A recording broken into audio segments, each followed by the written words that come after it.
ആനന്ദമാധവം ശ്രീ ചൈതന്യ ഈശ്വര നമോ വിഷ്ണുപാദായ കൃഷ്ണപൃഷ്ഠായ ഭൂതലേ ശ്രീമതേ ഭക്തിവേദാന്ത സ്വാമിനി നാമിനെ നമസ്തേ സരസ്വതി ദേവേ ഗൗരവാണി പ്രചാരിണെ നിർവിശേഷ ശൂന്യവാദി പാശ്ചാത്യവേഷധാരിണി ജയ ശ്രീ കൃഷ്ണ ചൈതന്യ പ്രഭു നിത്യാനന്ദ ശ്രീ അദ്വൈത ഗദാധര ശ്രീവാസാദി ഗൗര ഭക്തവൃന്ദ ഹരേ കൃഷ്ണ കൃഷ്ണ കൃഷ്ണ ഹരേ ഹരേ ഹരേ രാമ രാമ രാം ഹരേ ഹരേ.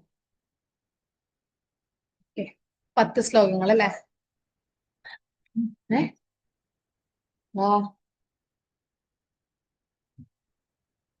നാരദ വ്യാസ സംവാദം. വ്യാസദേവന്റെ ആശ്രമം എവിടെയായിരുന്നു? ബാഗിലുണ്ടോ? ബാഗിൽ എവിടെയായിരുന്നു ആശ്രമം?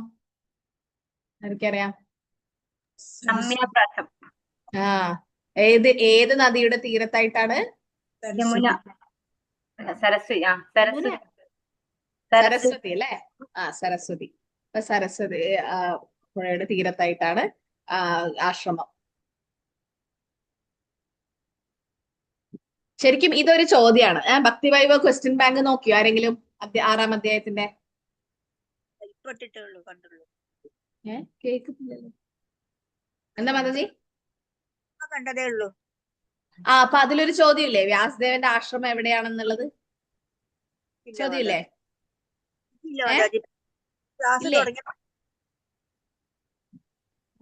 ചോദ്യം ഞാൻ അങ്ങനെ പഠിച്ച പോലെ തോന്നുന്നില്ല. വ്യാസദേവന്റെ ആശ്രമം എവിടെയാണെന്ന് എന്തോ ഒരു ചോദ്യം, അങ്ങനെ എന്തോ ഒരു ചോദ്യം ഉണ്ട്.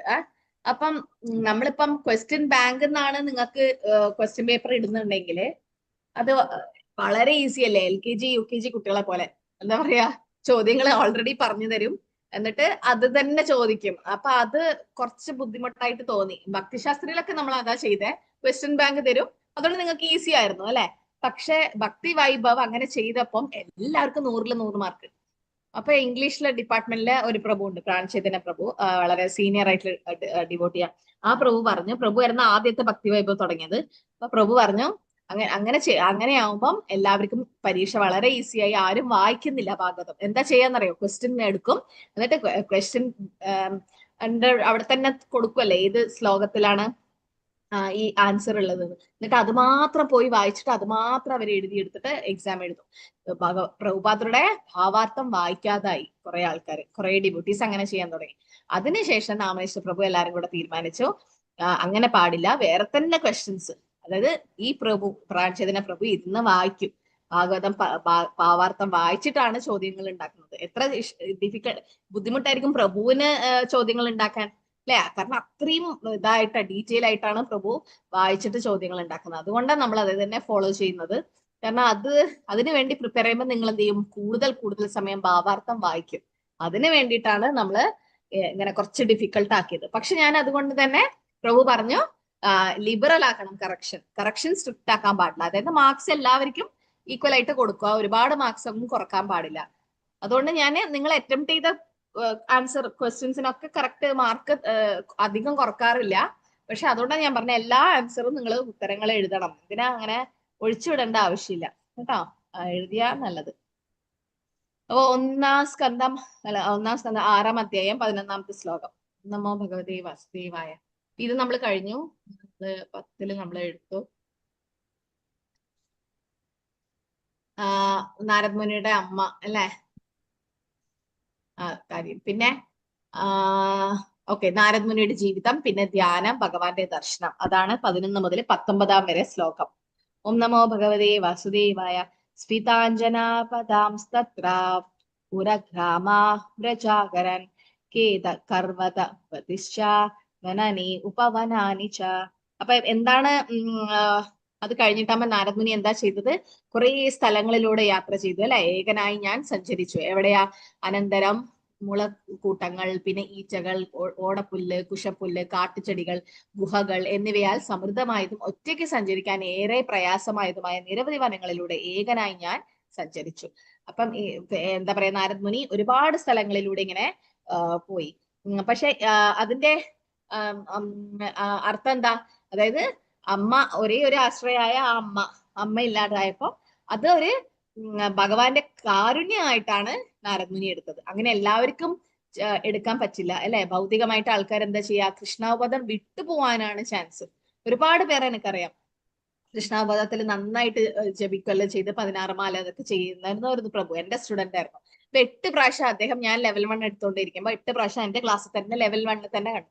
അപ്പൊ ഞാൻ പ്രഭു അല്ലേ, എത്ര പ്രാവശ്യമായി ലെവൽ 1 ചെയ്യുന്ന, ലെവൽ 2ലേക്ക് പോകും, ലെവൽ 3ലേക്ക് പോകുമെന്ന് പറഞ്ഞ് പ്രഭു അങ്ങനെ പോയി ഭക്തി ശാസ്ത്രി വരെ എത്തി. 16 മാല ജപിച്ചു. അത്രയും നന്നായിട്ട് ഭക്തി ചെയ്തുകൊണ്ടിരുന്ന ഡിവോട്ടിയായിരുന്നു. പെട്ടെന്ന് ഒരു ദിവസം സ്ട്രോക്ക് വന്നു.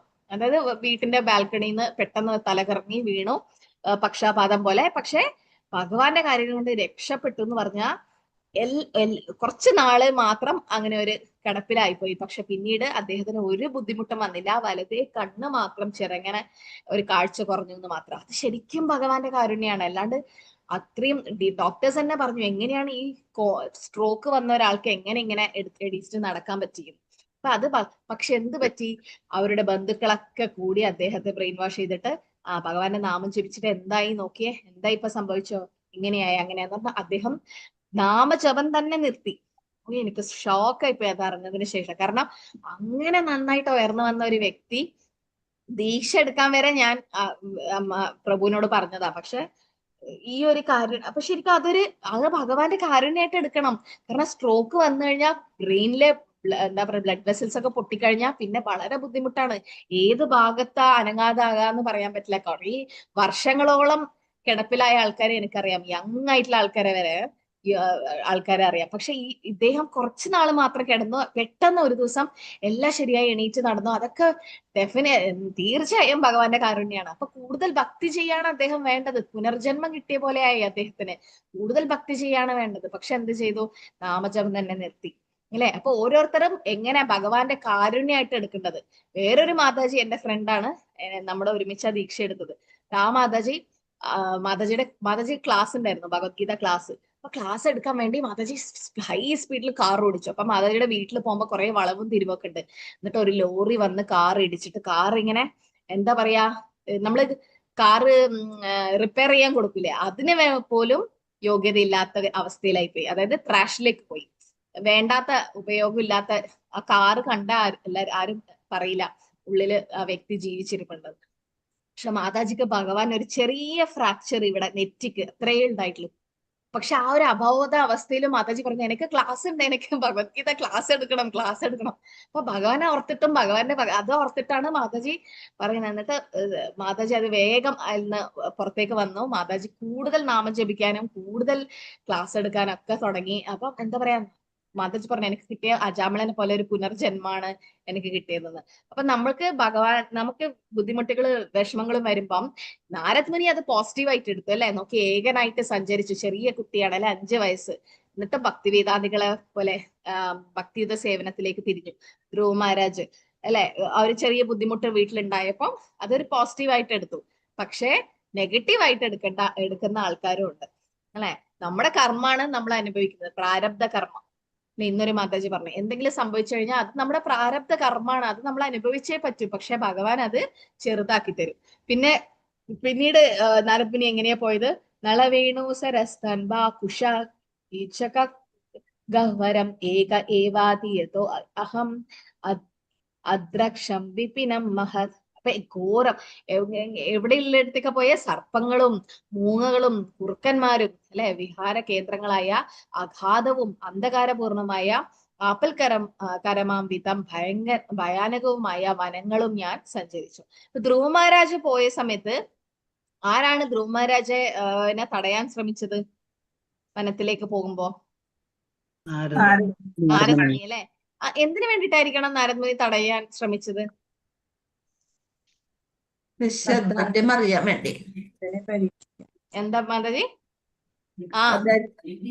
ദൃഢനിശ്ചയം അല്ലെ. എത്രത്തോളം ദൃഢനിശ്ചയം ഉണ്ട് ധ്രുവ മഹാരാജാവിനെന്ന് അറിയാൻ വേണ്ടിയിട്ട് ഒരു ടെസ്റ്റ് ആണ് അത്. ഗുരു ഭഗവാൻ തന്നെ അയച്ചതാണ് അല്ലെ. അപ്പൊ അത്ര ചെറിയ കുട്ടി, 5 വയസ്സിൽ ആ കുട്ടി ഒറ്റക്ക് കാട്ടിൽ പോയിട്ട് ഭക്തിയുത സേവ ചെയ്തു. നാരദ് മുനി അതുപോലെ തന്നെ ഇത്രയും ബുദ്ധിമുട്ടുകൾ ഉണ്ടായിട്ടും അല്ലെ, നാരദ് മുനി നിർഭയത്വത്തിന്റെയും ഭഗവാനിൽ പൂർണ്ണമായ ആശ്രയത്തിന്റെയും അവസ്ഥ കൈവരിച്ചു. അതായത് അവശ്യ രക്ഷപേ കൃഷ്ണ, അല്ലെങ്കിൽ രക്ഷിഷ്യത്തി വിശ്വാസം, തീർച്ചയായും ഭഗവാൻ എന്നെ സംരക്ഷിക്കും എന്നുള്ള ആ ഒരു ദൃഢനിശ്ചയം അദ്ദേഹത്തിന് ഉണ്ടായിരുന്നു. പിന്നെ നിർഭയത്വം, ഫിയർലെസ്നെസ്, നിർഭയത്വം. ആദ്യമൊക്കെ നമുക്ക് മരണത്തിന്റെ പേടി അല്ലെ, എല്ലാവർക്കും മരണത്തിന്റെ പേടി. പക്ഷെ കൃഷ്ണാവത്ത് വന്നു കഴിഞ്ഞാൽ അറിയാം, മരണം എന്ന് പറഞ്ഞാൽ എന്താ, ദേഹാന്തര പ്രാപ്തിയാണ് അല്ലെ. തഥാ ദേഹാന്തര പ്രാപ്തി, വേറെ ഒരു ശരീരം വിട്ട് വേറെ ശരീരത്തിലേക്ക് പോകുന്നു, അത്രേ ഉള്ളൂ. ആ മരണത്തെ നേരിടാനും കൃഷ്ണാവബോധം നമ്മളെ പരിശീലിപ്പിക്കുന്നു അല്ലെ. ഇങ്ങനെ ഭഗവാന്റെ നാമം ജപിച്ച് അന്ത്യസമയത്ത് ഇങ്ങനെ ഭഗവാനെ ഓർത്തിട്ട് ജീവിക്കാൻ, ശരീരം വിടാൻ. അപ്പം ആ ഒരു നിർഭയത്വം, അത് ഡിവോട്ടീസിന്റെ ലക്ഷണമാണ്. അപ്പൊ നാരദ് മുനി ഒരു ശുദ്ധ ആത്മാവാണ്, അല്ലെങ്കിൽ ഓൾറെഡി മുക്താത്മാവാണ് അല്ലെ നാരദ് മുനി. അപ്പൊ ഈ പാത പിന്തുടർന്ന വ്യത്യസ്ത ഭക്തരുടെ നിരവധി ഉദാഹരണങ്ങൾ ശാസ്ത്രങ്ങളിൽ നിന്നുണ്ട്. അതായത് പ്രഹ്ലാദ് മഹാരാജാവ് അല്ലെ, തന്റെ യാത്രക്കിടെ അവധൂത ബ്രാഹ്മണനെ കണ്ടുമുട്ടുന്നു. ഭഗവാൻ ഋഷഭദേവ്, പിന്നെ മഹാരാജ് ജഡഭരതൻ, ദക്ഷപുത്രന്മാർ, സന്യാസ മാർഗത്തിലേക്ക് പ്രചോദിപ്പിച്ച് തുടങ്ങിയവ എല്ലാവരും. നമ്മള് ഭക്തിയുത സേവനത്തിലേക്ക് വരുമ്പോ നമ്മളെ പരീക്ഷിക്കാൻ ഒരാൾ റെഡിയായി നിൽക്കും. അതാരാ? നമ്മൾ എത്രത്തോളം ദൃഢനിശ്ചയം നമുക്ക് ഭക്തിയിലുണ്ട്. മായാദേവി അല്ലെ. മായാദേവി എന്തിനു വേണ്ടിയിട്ടായിരിക്കും അങ്ങനെ നമ്മളെ ടെസ്റ്റ് ചെയ്യുന്നത്? എന്തിനു വേണ്ടിയിട്ടായിരിക്കും ഇങ്ങനെ ടെസ്റ്റ് ചെയ്യുന്നത്? ഒന്ന് അത് പ്യൂരിഫിക്കേഷൻ, പരിശുദ്ധി വരുത്താൻ വേണ്ടി. പിന്നെ വിശ്വാസം നമ്മുടെ വിശ്വാസം അല്ലെങ്കിൽ നമ്മുടെ ഭക്തി അളക്കാൻ വേണ്ടി, അല്ലെങ്കിൽ ഓക്കെ. എന്തിനാ ആ ഒരു സ്കാനിങ് നടത്തുന്നത്? ഇപ്പം നമ്മൾ എയർപോർട്ടിലൊക്കെ പോകുമ്പോ അവിടെ സ്കാൻ ചെയ്യല്ലേ, സ്ക്രീനിങ് ഒക്കെ നടത്തിയിട്ട് ഉള്ളിലേക്ക് കയറ്റും. യോഗ്യത, അതായത് നിങ്ങൾക്ക് എത്രത്തോളം, ആ ആത്മാവിന് എത്രത്തോളം യോഗ്യതയുണ്ട് തിരിച്ച് ഭഗവാനിലേക്ക് പോകാൻ എന്നത് ടെസ്റ്റ് ചെയ്യാനാണ് മായാദേവി റെഡിയായി നിൽക്കുന്നത് അല്ലെ. അപ്പൊ മായാദേവി അത്രക്കും സ്ട്രോങ് ആണ്. കാരണം ഗജേന്ദ്രന്റെ കാര്യം, ഗജേന്ദ്രൻ ആ മുതല ഗജേന്ദ്രനെ കടിച്ചിട്ട്, ഗജേന്ദ്രൻ ആനയാണ്. ശരിക്കും മുതലിനെക്കാളി ശക്തി ആനക്ക് ഉണ്ടാവണം. പക്ഷെ 1000 വർഷം ഫൈറ്റ് ചെയ്തിട്ടും ഗജേന്ദ്രന് ആ മുതലയുടെ വായിൽ നിന്ന് പിടിവിടാൻ പറ്റിയില്ല. എന്തുകൊണ്ടായിരിക്കണം?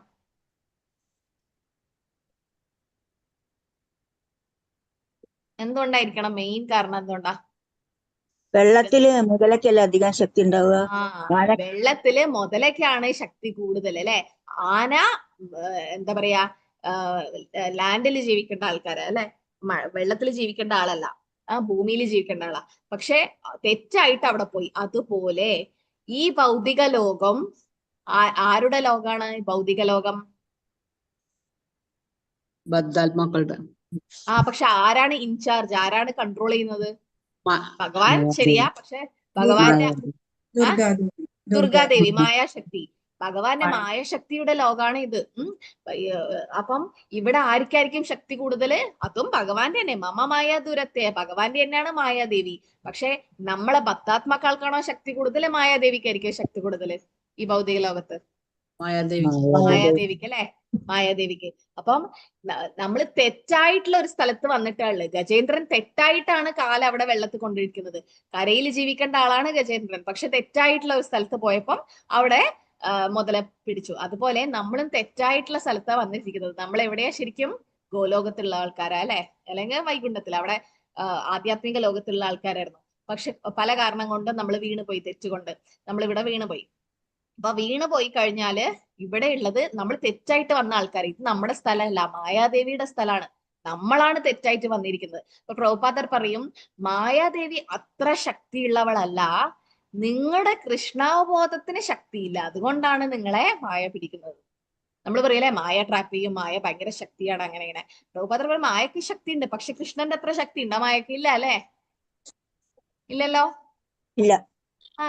മായാദേവി ഭഗവാന്റെ അടിയിലാണ്. അപ്പം ഭഗവാനാണ് ശക്തി കൂടുതൽ. അപ്പം ഡിവോട്ടീസിന് ഭഗവാന്റെ നാമം ജപിക്കുമ്പം മായനേക്കാളി ശക്തി ഡിവോട്ടീസിന് ഉണ്ടാവണം. പക്ഷെ എന്തുകൊണ്ടാണ് നമ്മളെ മായ പിടിക്കുന്നത്? കാരണം നമ്മുടെ കൃഷ്ണാവബോധത്തിന് ശക്തിയില്ല. നമ്മുടെ കൃഷ്ണാവബോധം നമ്മുടെ സാധനക്ക് ഫലമില്ല. നമ്മള് ആ ഒരു സ്ട്രെങ്ത്, ഒരു ശക്തി വേണം നമുക്ക് സാധന ചെയ്യുമ്പോൾ. അല്ലെ നമ്മൾ നാമം ജപിക്കുന്നത് 16 മാല ജപിക്കുന്നുണ്ട്, പക്ഷെ അതിന്റെ ക്വാളിറ്റി, എത്ര നാമം നമ്മൾ കേൾക്കുന്നുണ്ട് നാമം ജപിക്കുമ്പോ? അങ്ങനെ ശ്രദ്ധിക്കാറുണ്ടോ? ആരെങ്കിലും അവരവരുടെ ജപം റെക്കോർഡ് ചെയ്ത് കേട്ടിട്ടുണ്ടോ ഈ ക്ലാസ്സിൽ? അവരവർ ജപിച്ച ജപ റെക്കോർഡ് ചെയ്തിട്ട് കേട്ടിട്ടുണ്ടോ? സ്വന്തം ജപം കേട്ടിട്ടുണ്ടോ? ഗിരിജ മാതാജി, മായാതീത മാതാജി കേട്ടിട്ടുണ്ടോ? ആ ഇട്ടുണ്ട്. കേട്ടിട്ടുണ്ടോ? ആ എന്ത് തോന്നി അപ്പം? ശ്രദ്ധിക്കുന്നുണ്ട്, കൊറേയൊക്കെ മനസ്സ് പോകും. അല്ല, നാമം ജപിക്കുന്നത് ക്ലാരിറ്റി കറക്റ്റ് ആണോ? ആ അങ്ങനെ ശ്രദ്ധിച്ചുകൊണ്ട് തന്നെയാണ് ആ സമയത്ത് ചൊല്ലുക. ഇല്ല, റെക്കോർഡ് ചെയ്യുമ്പം ശ്രദ്ധിക്കാൻ പാടില്ല. റെക്കോർഡ് ചെയ്യുമ്പം കോൺഷ്യസ് ആയിട്ട് ഇത്ര മാല ഒരു 2-3 മാല ഒപ്പരം റെക്കോർഡ് ചെയ്യണം. ഓക്കെ. എല്ലാ മൊബൈലും റെക്കോർഡിംഗ് ഉണ്ട്. റെക്കോർഡ് ഓൺ ചെയ്ത് വെച്ചിട്ട് നിങ്ങൾ നാമം ജപിക്കുക. ഒരു 3 മാല കഴിഞ്ഞിട്ട് ആ റെക്കോർഡിംഗ് ഓഫ് ആയിട്ട് ഒന്ന് കേട്ട് നോക്കും. ഇത്ര മോശം ജപം എവിടെയും ഉണ്ടാവില്ല. അത്രയും ഞാൻ തന്നെ ഞെട്ടി. നിങ്ങളുടെ കാര്യം നല്ല ജപമായിരിക്കും, പക്ഷെ എന്റെ ജപം ഞാൻ കേട്ടിട്ട് ഹരയില്ല. ചിലപ്പോ രാമ മിസ്സായി പോകുന്നത്, ചിലപ്പോ കൃഷ്ണ എന്നുള്ളത് എവിടേക്കോ എത്തിയിട്ട് പിന്നെ തിരിച്ചു വരും. ഓ, ഞാൻ റെക്കോർഡ് ചെയ്യുന്നുണ്ടല്ലോ, നന്നായിട്ട് ജപിക്കണം. എന്നിട്ട് പിന്നെയും മനസ്സ് എവിടേക്കോ പോയി തിരിച്ചു കൊണ്ടുവരണം. അപ്പൊ ഞാൻ വിചാരിച്ചു, ഇങ്ങനെയാണോ ജപിക്കുന്നത്? അപ്പൊ നമ്മുടെ ജപം നമ്മൾ തന്നെ റെക്കോർഡ് ചെയ്ത് കേൾക്കുമ്പം നമുക്ക് മനസ്സിലാവും എവിടെയാണ് തെറ്റ് എന്നുള്ളത്. ഓരോ നാമവും ഹരേ കൃഷ്ണ രാമ ക്ലിയർ ആയിട്ട് കേൾക്കുന്നുണ്ടാവും. കുറെ പേര് കൃഷ്ണ കൃഷ്ണ കൃഷ്ണ കൃഷ്ണ എന്നേ കേട്ടു, കൃഷ്ണ എന്ന് പുറത്തേക്ക് വരില്ല, കൃഷ്ണ വരും അല്ലെ. ഒരുപാട് സ്ഥലത്ത് തെറ്റുണ്ടാവും. അപ്പൊ നമ്മൾ എന്ത് ചെയ്യണം? ഓരോ നാമവും ഹരേ കൃഷ്ണ കൃഷ്ണ കൃഷ്ണ ഹരേ ഹരേ ഹരേ രാമ രാമ രാമ ഹരേ ഹരേ കറക്റ്റ് ആയിട്ട് കേട്ടിട്ട് ജപിക്കാൻ ശ്രമിക്കണം. അതാണ് നമ്മൾ ചെയ്യേണ്ട. അങ്ങനെ ചെയ്യുമ്പോൾ മാത്രമേ മായയെ നമുക്ക് ക്രോസ് ചെയ്യാൻ പറ്റൂ. ഇപ്പൊ ഇവിടെ ഇത്രയും ആൾക്കാര് നമ്മള് ടെസ്റ്റ് ചെയ്യുമ്പോൾ നമ്മൾ എന്താ ചെയ്യേണ്ടത്? ഭഗവാനെ മുറുകെ പിടിക്കണം അല്ലെ. ഗജേന്ദ്രൻ. അപ്പൊ നമ്മളിപ്പോ കുറെ ഭാഗവത ശ്ലോകമൊക്കെ പഠിച്ചല്ലേ. അപ്പൊ ഇതൊക്കെ നമുക്ക് എപ്പോഴെങ്കിലും ഉപയോഗത്തിൽ വരുവോ? അവസാനം നാമം ജപിച്ചിട്ടല്ലേ തിരിച്ച് ഭഗവാനിലേക്ക് പോകേണ്ടത്. പക്ഷെ നമ്മൾ ഇത്രയോ ശ്ലോകം നമ്മളിപ്പോ ബൈ ഹാർട്ട് ഒക്കെ തലകുത്തിയിരുന്ന് പഠിച്ചല്ലേ. അപ്പൊ ഈ ശ്ലോകമൊക്കെ നമുക്ക് ഉപയോഗിക്കാൻ പറ്റുമോ എവിടെയെങ്കിലും? ഇല്ലേ? എങ്ങനെയാണോ ഗജേന്ദ്രൻ ആനയായിട്ടപ്പല്ല ശ്ലോകം പഠിച്ചത്, ഗജേന്ദ്ര സ്തുതി. നമോ നമസ്തേ അഖില കാരണായ നിഷ്കാരണായ അത്ഭുതകാരണായ. ഗജേന്ദ്രൻ ഇന്ദ്രദുമ്ന മഹാരാജായ സമയത്ത് പഠിച്ച ശ്ലോകങ്ങളാണ് ആ സമയത്ത് ഗജേന്ദ്ര സ്തുതിയില് പാടിയത്, അടുത്ത ജന്മം. അതുപോലെ ഒരു ഭക്തൻ പറഞ്ഞു, നമ്മളിപ്പോ പഠിക്കുന്ന ശ്ലോകങ്ങൾ ഇതൊക്കെ ഈ ജന്മം അല്ലെങ്കിൽ വേറെ എപ്പോഴെങ്കിലും ഏതെങ്കിലും ഒരു ജന്മം നമുക്ക് ഭഗവാനെ ആശ്രയിക്കാൻ വേണ്ടി മരണസമയത്ത് ഓർമ്മ വന്നാൽ മതി, ജീവിതം സഫലമായി. അപ്പം പഠിച്ചതൊന്നും ഒരിക്കലും വേസ്റ്റ് അല്ല കേട്ടോ. അത് നമ്മുടെ കൂടെ തന്നെ ഉണ്ടാവും. 14ാമത്തെ ശ്ലോകത്തിൽ പറയുന്നത് എന്താ? പരിശ്രന്തേ നിധ്രിയാത്മഹം തത്പരിതോ ബുഭുക്ഷിത സ്നാത്വാ പീത്വാ ഹൃദേനാധ്യ ഉപാസ്പൃഷ്ടോ ഗദാശ്രമഃ.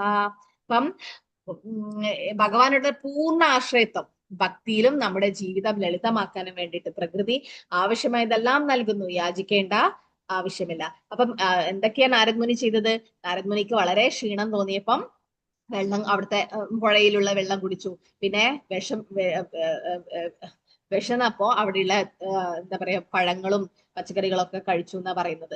അങ്ങനെ അദ്ദേഹത്തിന് ഒരു ബുദ്ധിമുട്ടും കാട്ടിലുണ്ടായില്ല. അപ്പൊ ഭാവാർത്ഥത്തിൽ പ്രഭുപാദർ പറയുന്നു, ഒരു ഗൃഹസ്ഥന്റെ വീട് പടിക്കൽ ഭിക്ഷയാചിക്കാതെ പ്രകൃതിയുടെ വരദാനത്താൽ ശാരീരിക ആവശ്യങ്ങളായ വിശപ്പിനെയും ദാഹത്തെയും തൃപ്തിപ്പെടുത്താൻ സഞ്ചാരിയായ ഒരു ഭിക്ഷുവിനെ കഴിയുന്നു. ആരായിരുന്നു ചൈതന്യ ചരിതാമൃതത്തിൽ ഇതുപോലെ ചെയ്തത്? കാട്ടിലൂടെ യാത്ര ചെയ്തപ്പം ഇങ്ങനെയൊക്കെ പുഴയിലെ വെള്ളം കുടിച്ചിട്ടും ഇങ്ങനെയൊക്കെ ജീവിച്ചത് അറിയോ? ഒരു ഗോസ്വാമിയാ. ആരായിരിക്കും? സനാതന ഗോസ്വാമി അല്ലേ? വെരി ഗുഡ്, സനാതന ഗോസ്വാമി. സനാതന ഗോസ്വാമി ജയിലിലിട്ടല്ലോ നവാബ് ഹുസൈൻ ഷാ. ആ സമയത്ത് രൂപഗോസ്വാമി സ്വർണ്ണ നാണയമൊക്കെ കൊടുത്തിട്ട് എങ്ങനെയൊക്കെയോ രക്ഷപ്പെട്ടതിന് ശേഷം റോട്ടിലൂടെ പോയി കഴിഞ്ഞാൽ നവാബ് കണ്ടുപിടിക്കുന്ന വിചാരിച്ച് വനത്തിലൂടെ ആയിരുന്നു വൃന്ദാവനത്തിലേക്ക് സനാതന ഗോസ്വാമി കൊണ്ടിരുന്നത്. പക്ഷെ ആ സമയത്ത് പുഴകളിലെ വെള്ളം മലിനമായതുകൊണ്ട് അദ്ദേഹത്തിന് ചർമ്മത്തിന് ഒരു അസുഖം വന്നു, സ്കിൻ ഡിസീസ് വന്നു.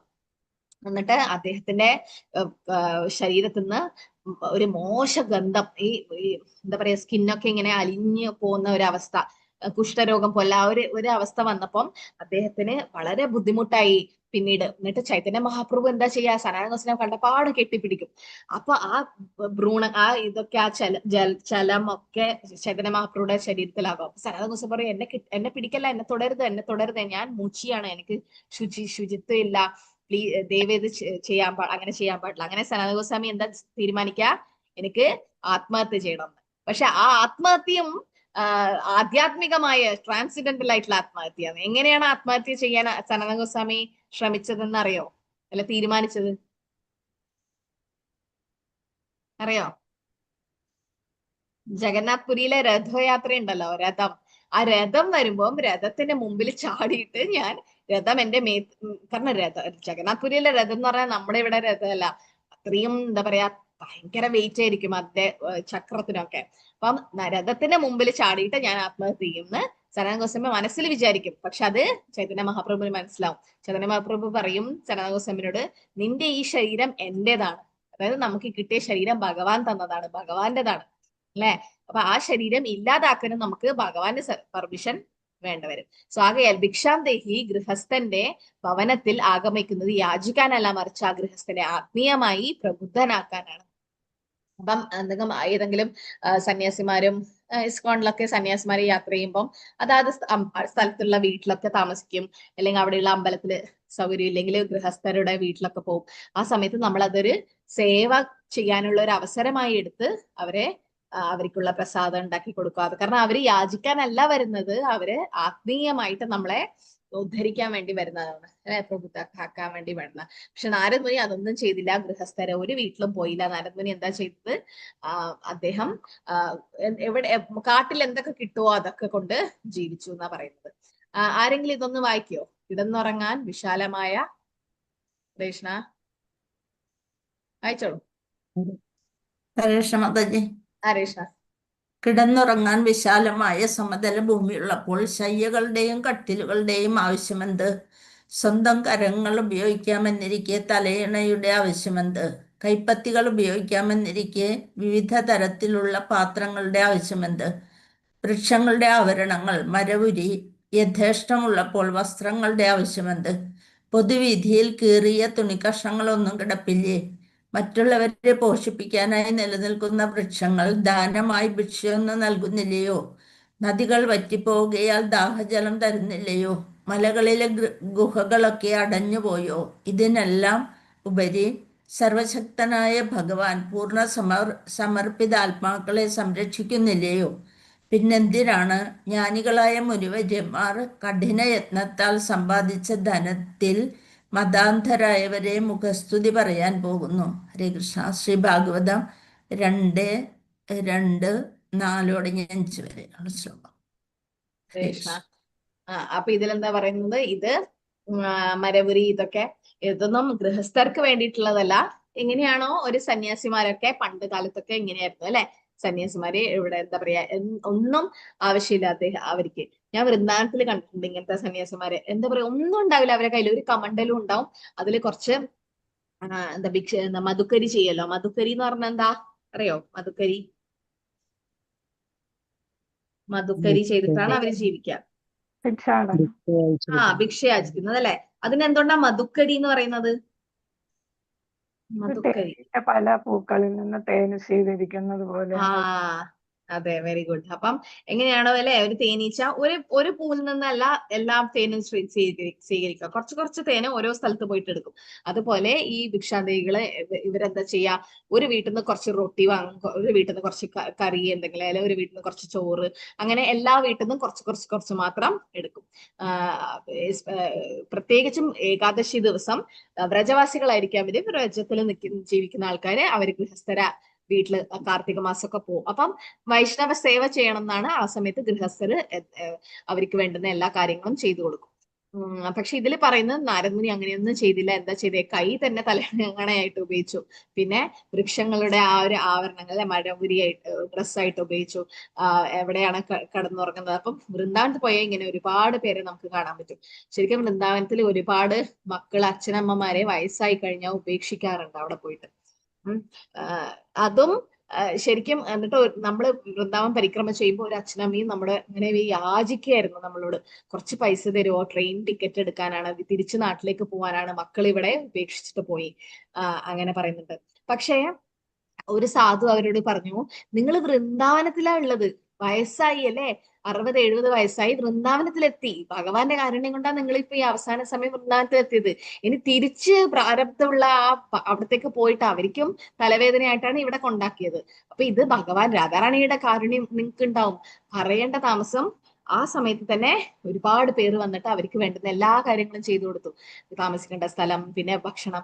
കുറെ ഇങ്ങനെയുള്ള വിധവകളും ഉണ്ടാവും. കുറെ ഭർത്താക്കന്മാർ മരിച്ച സ്ത്രീകളൊക്കെ വൃന്ദാവനത്തിൽ നിങ്ങൾ പരിക്രമം ചെയ്യുമ്പോൾ കാണാം. എല്ലാവരും ഇരുന്നിട്ട് അവർക്ക് വേണ്ടുന്ന എല്ലാ പ്രസാദവും ഒക്കെ ആൾക്കാരിങ്ങനെ സ്പോൺസർ ചെയ്യും, ഡിവോട്ടീസ് തന്നെ.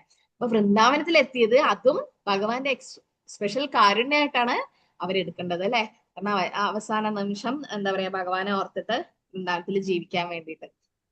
അപ്പൊ ശ്രീനാരദന് ഭഗവാന്റെ ദർശനം ലഭിക്കുകയാണ്. തസ്മിൻ നിർമാനുജേ അരണ്യേ വിപ്പലോപസ്ത ആശ്രിതഃ ആത്മാനാത്മാനമാത്മസ്ഥം യഥാശ്രിതം അചിന്തയം. അനന്തരം മനുഷ്യാവാസമില്ലാത്ത അവനത്തിൽ ഒരു തണലിൽ മുക്താത്മാക്കളിൽ നിന്നും ഞാൻ അഭ്യസിച്ചതുപോലെ എന്റെ ബുദ്ധി സാമർഥ്യത്തെ പ്രയോജനപ്പെടുത്തി അന്തർവർത്തിയായി നിവിഷ്ടനായിരിക്കുന്ന പരമാത്മാവിനെ ധ്യാനിക്കാൻ ആരംഭിച്ചു. അപ്പൊ ആര് പറഞ്ഞതുപോലെ ഭക്തി വേദാന്തികള് അല്ലെ, അവരാണ് നാരദമുനിക്ക് പറഞ്ഞു കൊടുത്തത് എങ്ങനെയാ ചെയ്യേണ്ടതെന്ന് അല്ലെ. മുക്താത്മാക്കളാണ് അവരൊക്കെ. അപ്പം ഇത് ഏത് തരം ഭക്തിയാണ് ഇങ്ങനെ ചെയ്യുന്നത്? നമ്മള് ഭക്തിരസാമൃത സിന്ധുവിൽ പഠിച്ചാലേ പലതരം ഭക്തി. അതിൽ ഏത് തരം ഭക്തിയാണ് ഇങ്ങനെ ചെയ്യുന്നത്? ഇത് അവര് പറഞ്ഞു തന്നത് പോലെ, അല്ലെങ്കിൽ ആചാര്യന്മാര് പറഞ്ഞു തന്നത് പോലെ പിന്തുടർന്ന് ചെയ്യുന്ന ഭക്തി. ഏത് ഭക്തി അത്? വൈദ്യസാധന ഭക്തി. വെരി ഗുഡ്, വൈദ്യ സാധന ഭക്തി അല്ലെ. വൈദ്യ സാധന ഭക്തി. സാധന ഭക്തി എന്ന് പറഞ്ഞാൽ നമ്മൾ പ്രാക്ടീസ് ചെയ്യുന്നു, അഭ്യസിക്കുന്നു. പക്ഷെ വൈദ്യ എന്ന് പറഞ്ഞാൽ വൈദ്യ സാധന ഭക്തി പറഞ്ഞാൽ ഒരു ആചാര്യന്റെ കീഴില് ഒരു ആചാര്യൻ പറഞ്ഞതുപോലെ നമ്മൾ ചെയ്യുന്നത്. അപ്പം ഇതിൽ നിന്ന് നിങ്ങൾക്ക് എന്താ മനസ്സിലായത്? നമ്മുടെ ആചാര്യന്മാരെ പിന്തുടരുന്നതില്ലെങ്കിൽ നമുക്ക് ഒരിക്കലും ഭക്തിയിൽ മുന്നേറാൻ പറ്റില്ല. ഇപ്പൊ നിങ്ങളൊക്കെ 16 മാല ജപിക്കുന്നു. ആര് പറഞ്ഞിട്ട് നമ്മൾ ജപിക്കുന്നത്? ആചാര്യനായ A.C. ഭക്തിവേദാന്ത സ്വാമി ശ്രീല പ്രഭുപാദ് അല്ലെ. പ്രഭുപാദറാ പറഞ്ഞത്. കൃഷ്ണൻ പറഞ്ഞത് എന്താ? അനന്യാശ്ചിന്തയന്തോമാം, അല്ലെങ്കിൽ സതതം കീർത്തയന്തോമാം. ചൈതന്യ മഹാപ്രഭു എന്താ പറഞ്ഞ? കീർത്തനീയ സദാഹരി, എപ്പോഴും നാമം ജപിക്കാൻ. എപ്പോഴും നാമം ജപിക്കാൻ നമുക്ക് പറ്റുമോ? ഇല്ല. നമ്മള് കലിയുഗത്തിൽ അത്രയും പതീതരാണ്. എന്നിട്ടോ ഭക്തി സിദ്ധാന്ത സരസ്വതി ചക്ര 64 മാലയാണ് ഗൗഡിയ വൈഷ്ണവക്കാരോട് ജപിക്കാൻ പറഞ്ഞത്. നമ്മുടെ ശ്രീല പ്രഭുപാദർ മാത്രമാണ് അത് മിനിമം എന്നുള്ളത് നമ്മൾ എടുത്തു കളഞ്ഞിട്ട് അത് മാക്സിമം ആക്കി. പക്ഷെ 16 മാല എന്നുള്ളത് ചുരുക്കി തന്നത് ആരാ? ആ ആചാര്യന്റെ കാരുണ്യം കൊണ്ട് മാത്രമാണ്. അപ്പൊ ആചാര്യൻ പറഞ്ഞത് നമ്മൾ അതുപോലെ ഫോളോ ചെയ്യണം. അപ്പൊ അതില് എന്താ പറയുന്നത്? നാരദൻ തന്റെ ബുദ്ധി ഉപയോഗിച്ച് അല്ലെ, തദാമി ബുദ്ധിയോഗം തം ഏനമാമുപയാന്തിതേ. കൃഷ്ണൻ നമുക്ക് ബുദ്ധിയോഗം തരും. ഇത് ചെയ്താൽ എനിക്ക് ഭക്തിയിലേക്ക് ഉയരാൻ പറ്റും, അല്ലെങ്കിൽ ഇങ്ങനെ ചെയ്യണം എന്നൊക്കെ നമ്മളെ.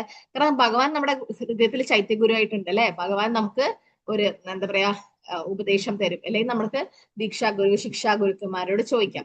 അപ്പൊ ആ ബുദ്ധി ഉപയോഗിച്ച് ഉള്ളിൽ സ്ഥിതി ചെയ്യുന്ന പരമാത്മാവിനെ ധ്യാനിക്കാൻ തുടങ്ങി. അപ്പൊ ആത്മാവ്, പരമാത്മാവ്, ബുദ്ധി എല്ലാം ഇവിടെ ആത്മാവ് എന്ന പദത്തിൽ പരാമർശിക്കുന്നു. ഓക്കെ.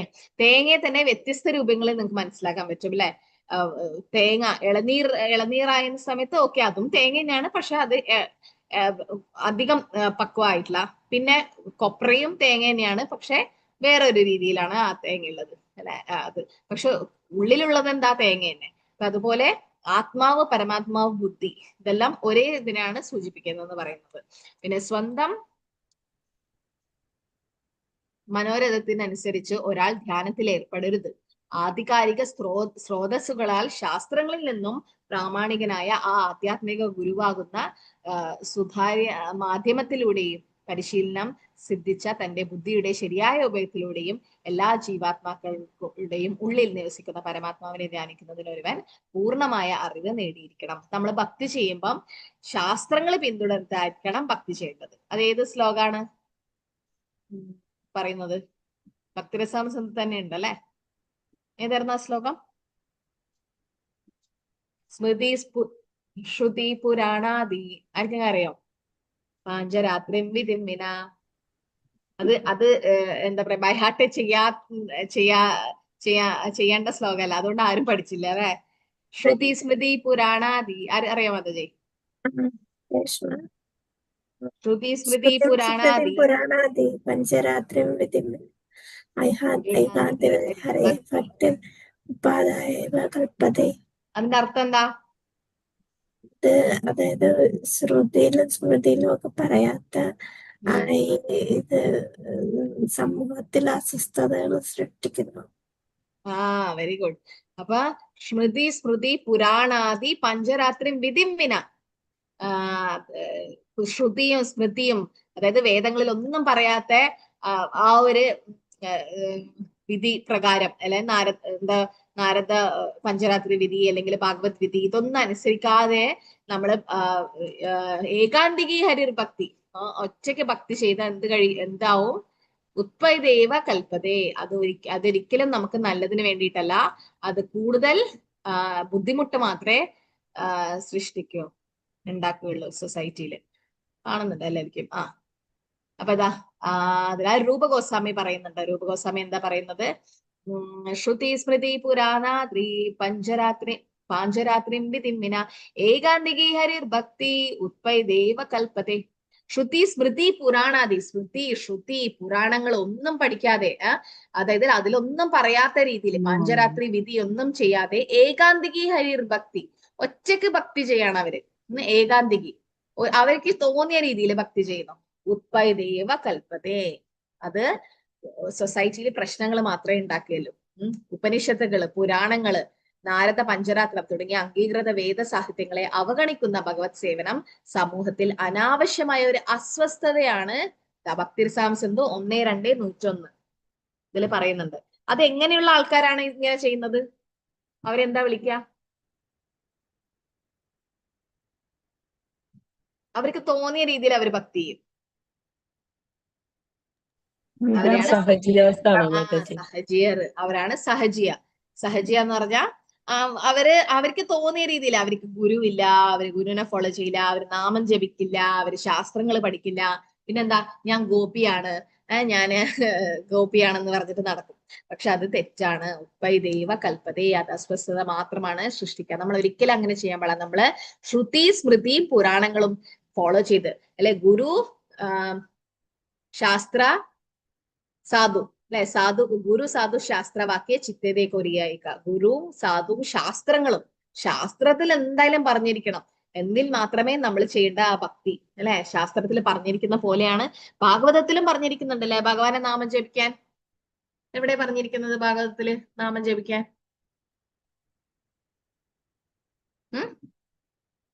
ഏത് ശ്ലോകത്തിലാണ് പറഞ്ഞിരിക്കുന്നത്?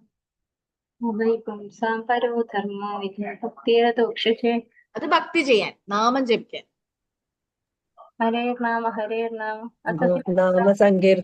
കലിസന്ധർണ ഉപനിഷത്തല്ലേ?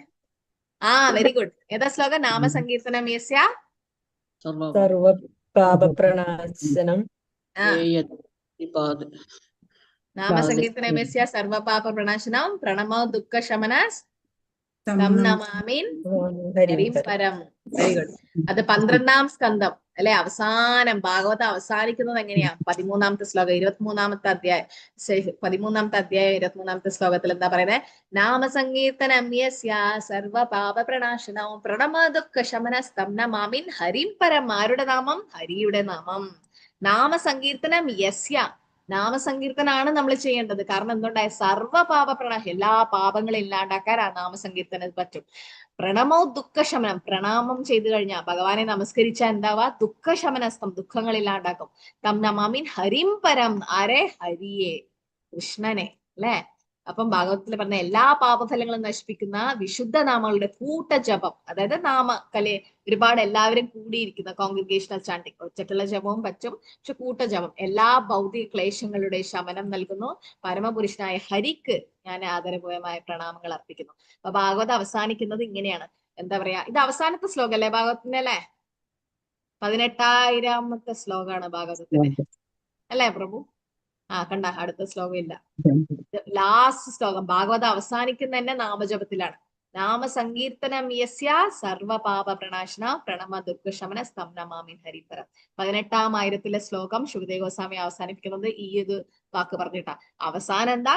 നാമജപം. നാമതാണ് ജപിക്കേണ്ടത് എന്നുള്ളത് ഭാഗവതത്തിൽ തന്നെ നാമജപത്തിനെ കുറിച്ച് പറഞ്ഞിരിക്കുന്നത്. അപ്പം നാരദ് മുനി പക്ഷെ പരമാത്മാവിനെയാണ് ധ്യാനിക്കുന്നത്. നാരദ് മുനി ഭഗവാനെ ധ്യാനിക്കുന്നത്. കാരണം ഭക്തി വേദാന്തികൾ അങ്ങനെയാണ് പറഞ്ഞു കൊടുത്തത്. നമുക്ക് പറഞ്ഞത് ഹരിനാമ ഹരിനാമ അല്ലെ ഭഗവാനെ നാമം ജപിക്കാനാണ് ചൈതന്യ മഹാപ്രഭു പറഞ്ഞിരിക്കുന്നത്. അതാണ് നമ്മൾ ഫോളോ ചെയ്യുന്നത്. ചൈതന്യ മഹാപ്രഭു ജപിച്ചതുപോലെ തന്നെ ജപിക്കാൻ വേണ്ടിയിട്ടാണ് നമ്മൾ ഫോളോ ചെയ്യുന്നത്. 16 മുതൽ 20 ശ്ലോകങ്ങളിൽ നാരദ് മുനി ധ്യാനിക്കുന്നതാണ് പറഞ്ഞിരിക്കുന്നത്. ധ്യായതാശരണാം ഭൂജം ഭാവനിർജിത ചേതസ ഔകന്ത്യാശു കലാക്ഷസ്യ ഹൃദി അസിന്മേ ശനൈ ഹരി. അപ്പൊ നാരദ് മുനി എന്താ ചെയ്തത്? അത് കഴിഞ്ഞിട്ട് അതീന്ദ്രിയ പ്രേമത്താൽ പരിണമിപ്പിച്ച് എന്റെ മനസ്സാൽ പരമദിവ്യത പുരുഷന്റെ പാതാരവിന്ദങ്ങളെ ധ്യാനിക്കാൻ ആരംഭിച്ചയുടൻ എന്റെ നയനങ്ങളിൽ നിന്നും അശ്രുക്കൾ ധാരധാരയായി പ്രവഹിക്കുകയും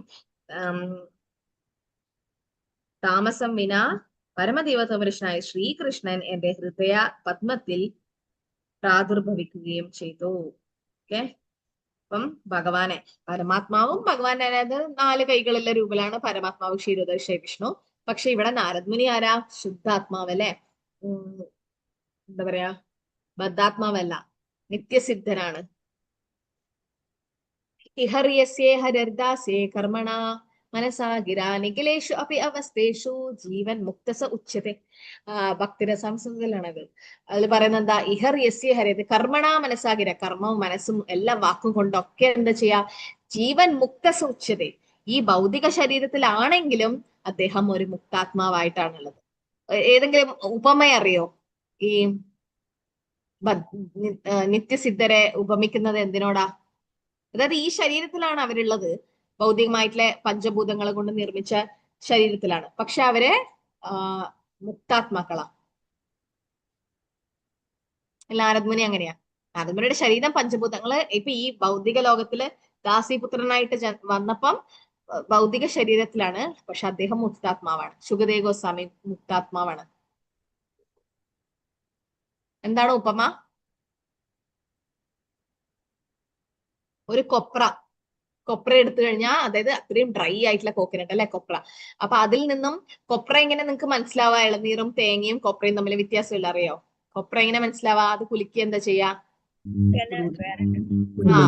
മനസ്സിലാവില്ലേ? അതിൽ വെള്ളം ഉണ്ടാവില്ല, അതിങ്ങനെ അതിലൊരു ബോൾ പോലെ ഇങ്ങനെ അതിങ്ങനെ ആ ഒരു ശബ്ദം കിട്ടും. അപ്പൊ നിങ്ങള് കൊപ്ര പൊട്ടിച്ചു കഴിഞ്ഞാൽ എന്തായും? ആ തേങ്ങ അതിൽ നിന്നും പെട്ടെന്ന് തന്നെ ഇളകി വരും അല്ലെ.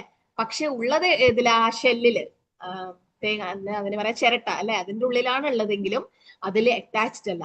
പക്ഷെ തേങ്ങയാവുമ്പോ നമ്മൾ അത് ചിരവി എടുക്കേണ്ട വരും, അത്രയും അറ്റാച്ച്ഡ് ആണ് അതിനോട്. ഇളനീറും അത് ചിരവി. പക്ഷെ കൊപ്ര അങ്ങനെയല്ല. അതുപോലെ ഭൗതിക ശരീരത്തിലാണെങ്കിൽ മുക്താത്മാക്കള് ആ ശരീരത്തിനോട് അറ്റാച്ച്ഡ് അല്ല. അവര് പെട്ടെന്ന് തന്നെ ഭഗവാനിലേക്ക് പോകാൻ അവർക്ക് പറ്റും. പത്മപത്രം ഇവാംബഷ പോലെ, അതായത് താമരയുടെ ഇലയിലെ വെള്ളത്തുള്ളി പോലെ, അത്രയും ഡിറ്റാച്ച്ഡ് ആണ് അവര്. നാരദ് മുനി അതുപോലെ തന്നെ. നാരദ് മുനി ഇപ്പൊ എന്താ ചെയ്തേ? ധ്യാനിക്കാൻ തുടങ്ങിയപ്പം തന്നെ ഉടൻ തന്നെ ധ്രുവ മഹാരാജിന് 6 മാസം എടുക്കേണ്ട വന്നു. പക്ഷെ നാരദ് മുനി ആരാ? ഭഗവാന്റെ തന്നെ ശുദ്ധ ഭക്തനാണ് അല്ലെ, ഭഗവാന്റെ ഭക്തനാണ്.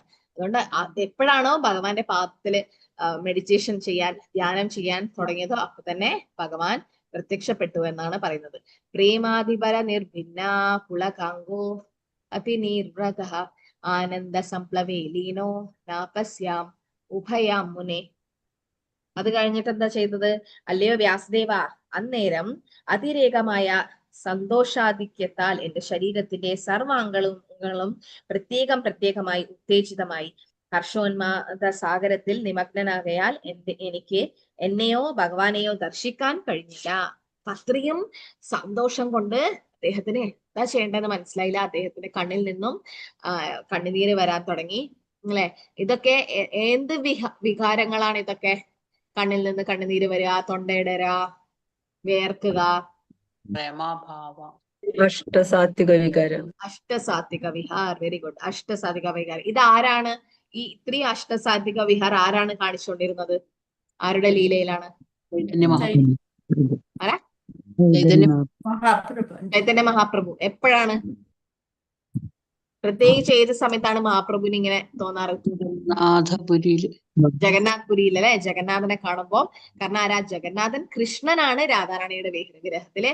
മഹാപ്രഭു ആരാ? രാധാറാണിയാണ് കൃഷ്ണന്റെ വിരഹത്തില്. അപ്പൊ രണ്ടാളും വിപ്രലംബ ഭാവിലാണ് ഉള്ളത്. അത് അത്രയും സെപ്പറേഷനിലാണ് ഉള്ളത് അല്ലെ, അത്രയും വിരഹത്തിലാണ്. ആ സമയത്ത് ഈ ഒരു ഭാവങ്ങളൊക്കെ അത് പിന്നെ രാധാറാണിക്കും അത് ഫീൽ ചെയ്തിട്ടുണ്ടായിരുന്നു. ഈ ഒരു അഷ്ടസാത്വിക വിഹാർ അല്ലെ ഉണ്ടായിരുന്നു. അപ്പൊ ഒരു ദിവസം പ്രഭുപാദർ ലെക്ചർ എടുക്കുന്ന സമയത്ത് കുറെ ഫോറിൻ ഡിസൈപ്പിൾസ് ഒക്കെ ഇരിക്കുന്നുണ്ടായിരുന്നു. അവർക്കൊക്കെ ഭക്തി പുതിയതാണ് അല്ലെ, കൃഷ്ണൻ ആരാണെന്ന് പോലും അവർക്ക് ചെറുപ്പത്തിൽ അറിയില്ല.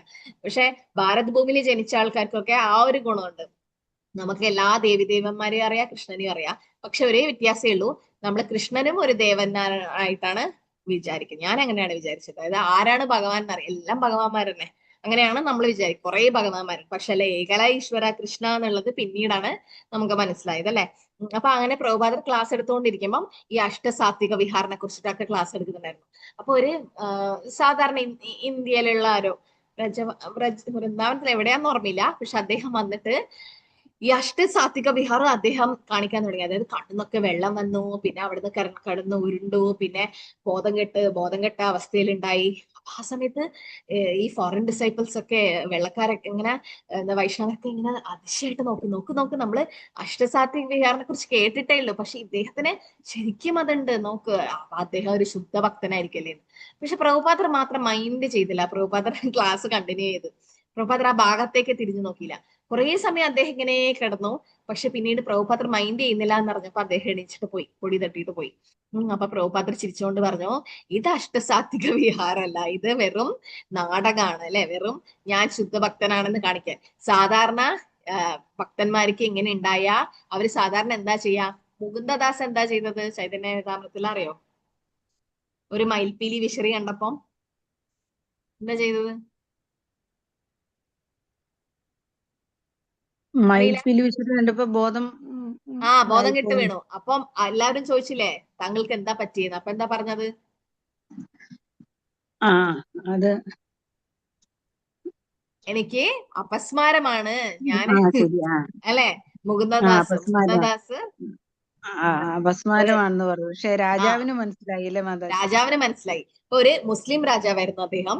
രാജാവിനെ പരിചരിക്കാൻ പോയ ഒരു വൈദ്യനായിരുന്നു മുകുന്ദദാസ്. അപ്പൊ മുകുന്ദദാസ് പോയ സമയത്ത് ഈ രാജാവിനെ ആ സമയത്തൊക്കെ ഫാനൊന്നും ഇല്ല, എന്താ പറയാ, വിശറിയാണ് അല്ലെ, വീശുമ്പോ എന്താ മയിൽപ്പീലി വിശറി എടുത്തിട്ടാണ് ആ സെർവന്റ് വന്നത്. എന്നിട്ട് വീശാൻ തുടങ്ങി രാജാവിനെ. ഈ രാജാവിനെ വീശിക്കൊണ്ടിരിക്കുമ്പോ മുകുന്ദദാസ് കണ്ടപാടും മയിൽപ്പീലി വിശറി കണ്ടപാടും ആരെ ഓർമ്മ വന്നേ? ബർഹാപീഠം നടവരെ പെരുവാരെ കൃഷ്ണന്റെ മയിൽപ്പീലിയാണ് ഓർമ്മ വന്നത്. ആ സമയം ഉടനെ അദ്ദേഹം അവിടുന്ന് ബോധം കെട്ട് വീണു. എന്നിട്ട് എന്താ പറയാ, കൈയും കാലൊക്കെ ഇട്ട് അടിച്ചു. അല്ലെങ്കിൽ ആ ഒരു അഷ്ടസാത്വിക വിഹാരം ഉണ്ടായി.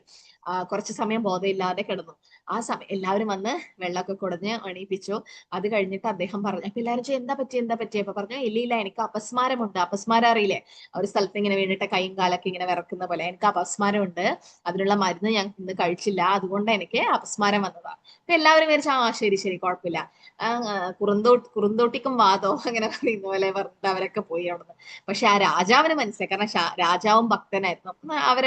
അവരുടെ റിലീജിയനിലെ ഭക്തനല്ല, അവരെ മതപ്രകാരമുള്ള നല്ല ഭക്തനായിരുന്നു. അപ്പം വിശ്വാസം പ്രകാരം. അപ്പൊ അദ്ദേഹം പറഞ്ഞു, നീ ഒളിക്കണ്ട, എനിക്കറിയാം നീ ശുദ്ധ ഭക്തനാണ്, നീ ഇപ്പൊ കാണിച്ചത് നീ ഭഗവാനെ പെട്ടെന്ന് ഓർത്തിട്ടുള്ള വികാരം. അപ്പം ശുദ്ധ ഭക്തന്മാര് ശരിക്കും അത് പറയില്ല പുറത്തേക്ക്. ശരിക്കും നമ്മൾ പറയാൻ പാടില്ല. എന്താ പറയാ, അത് അവരുടെ ഹ്യൂമിലിറ്റിയാണ്, അവരത് ശരിക്കും പറയില്ല.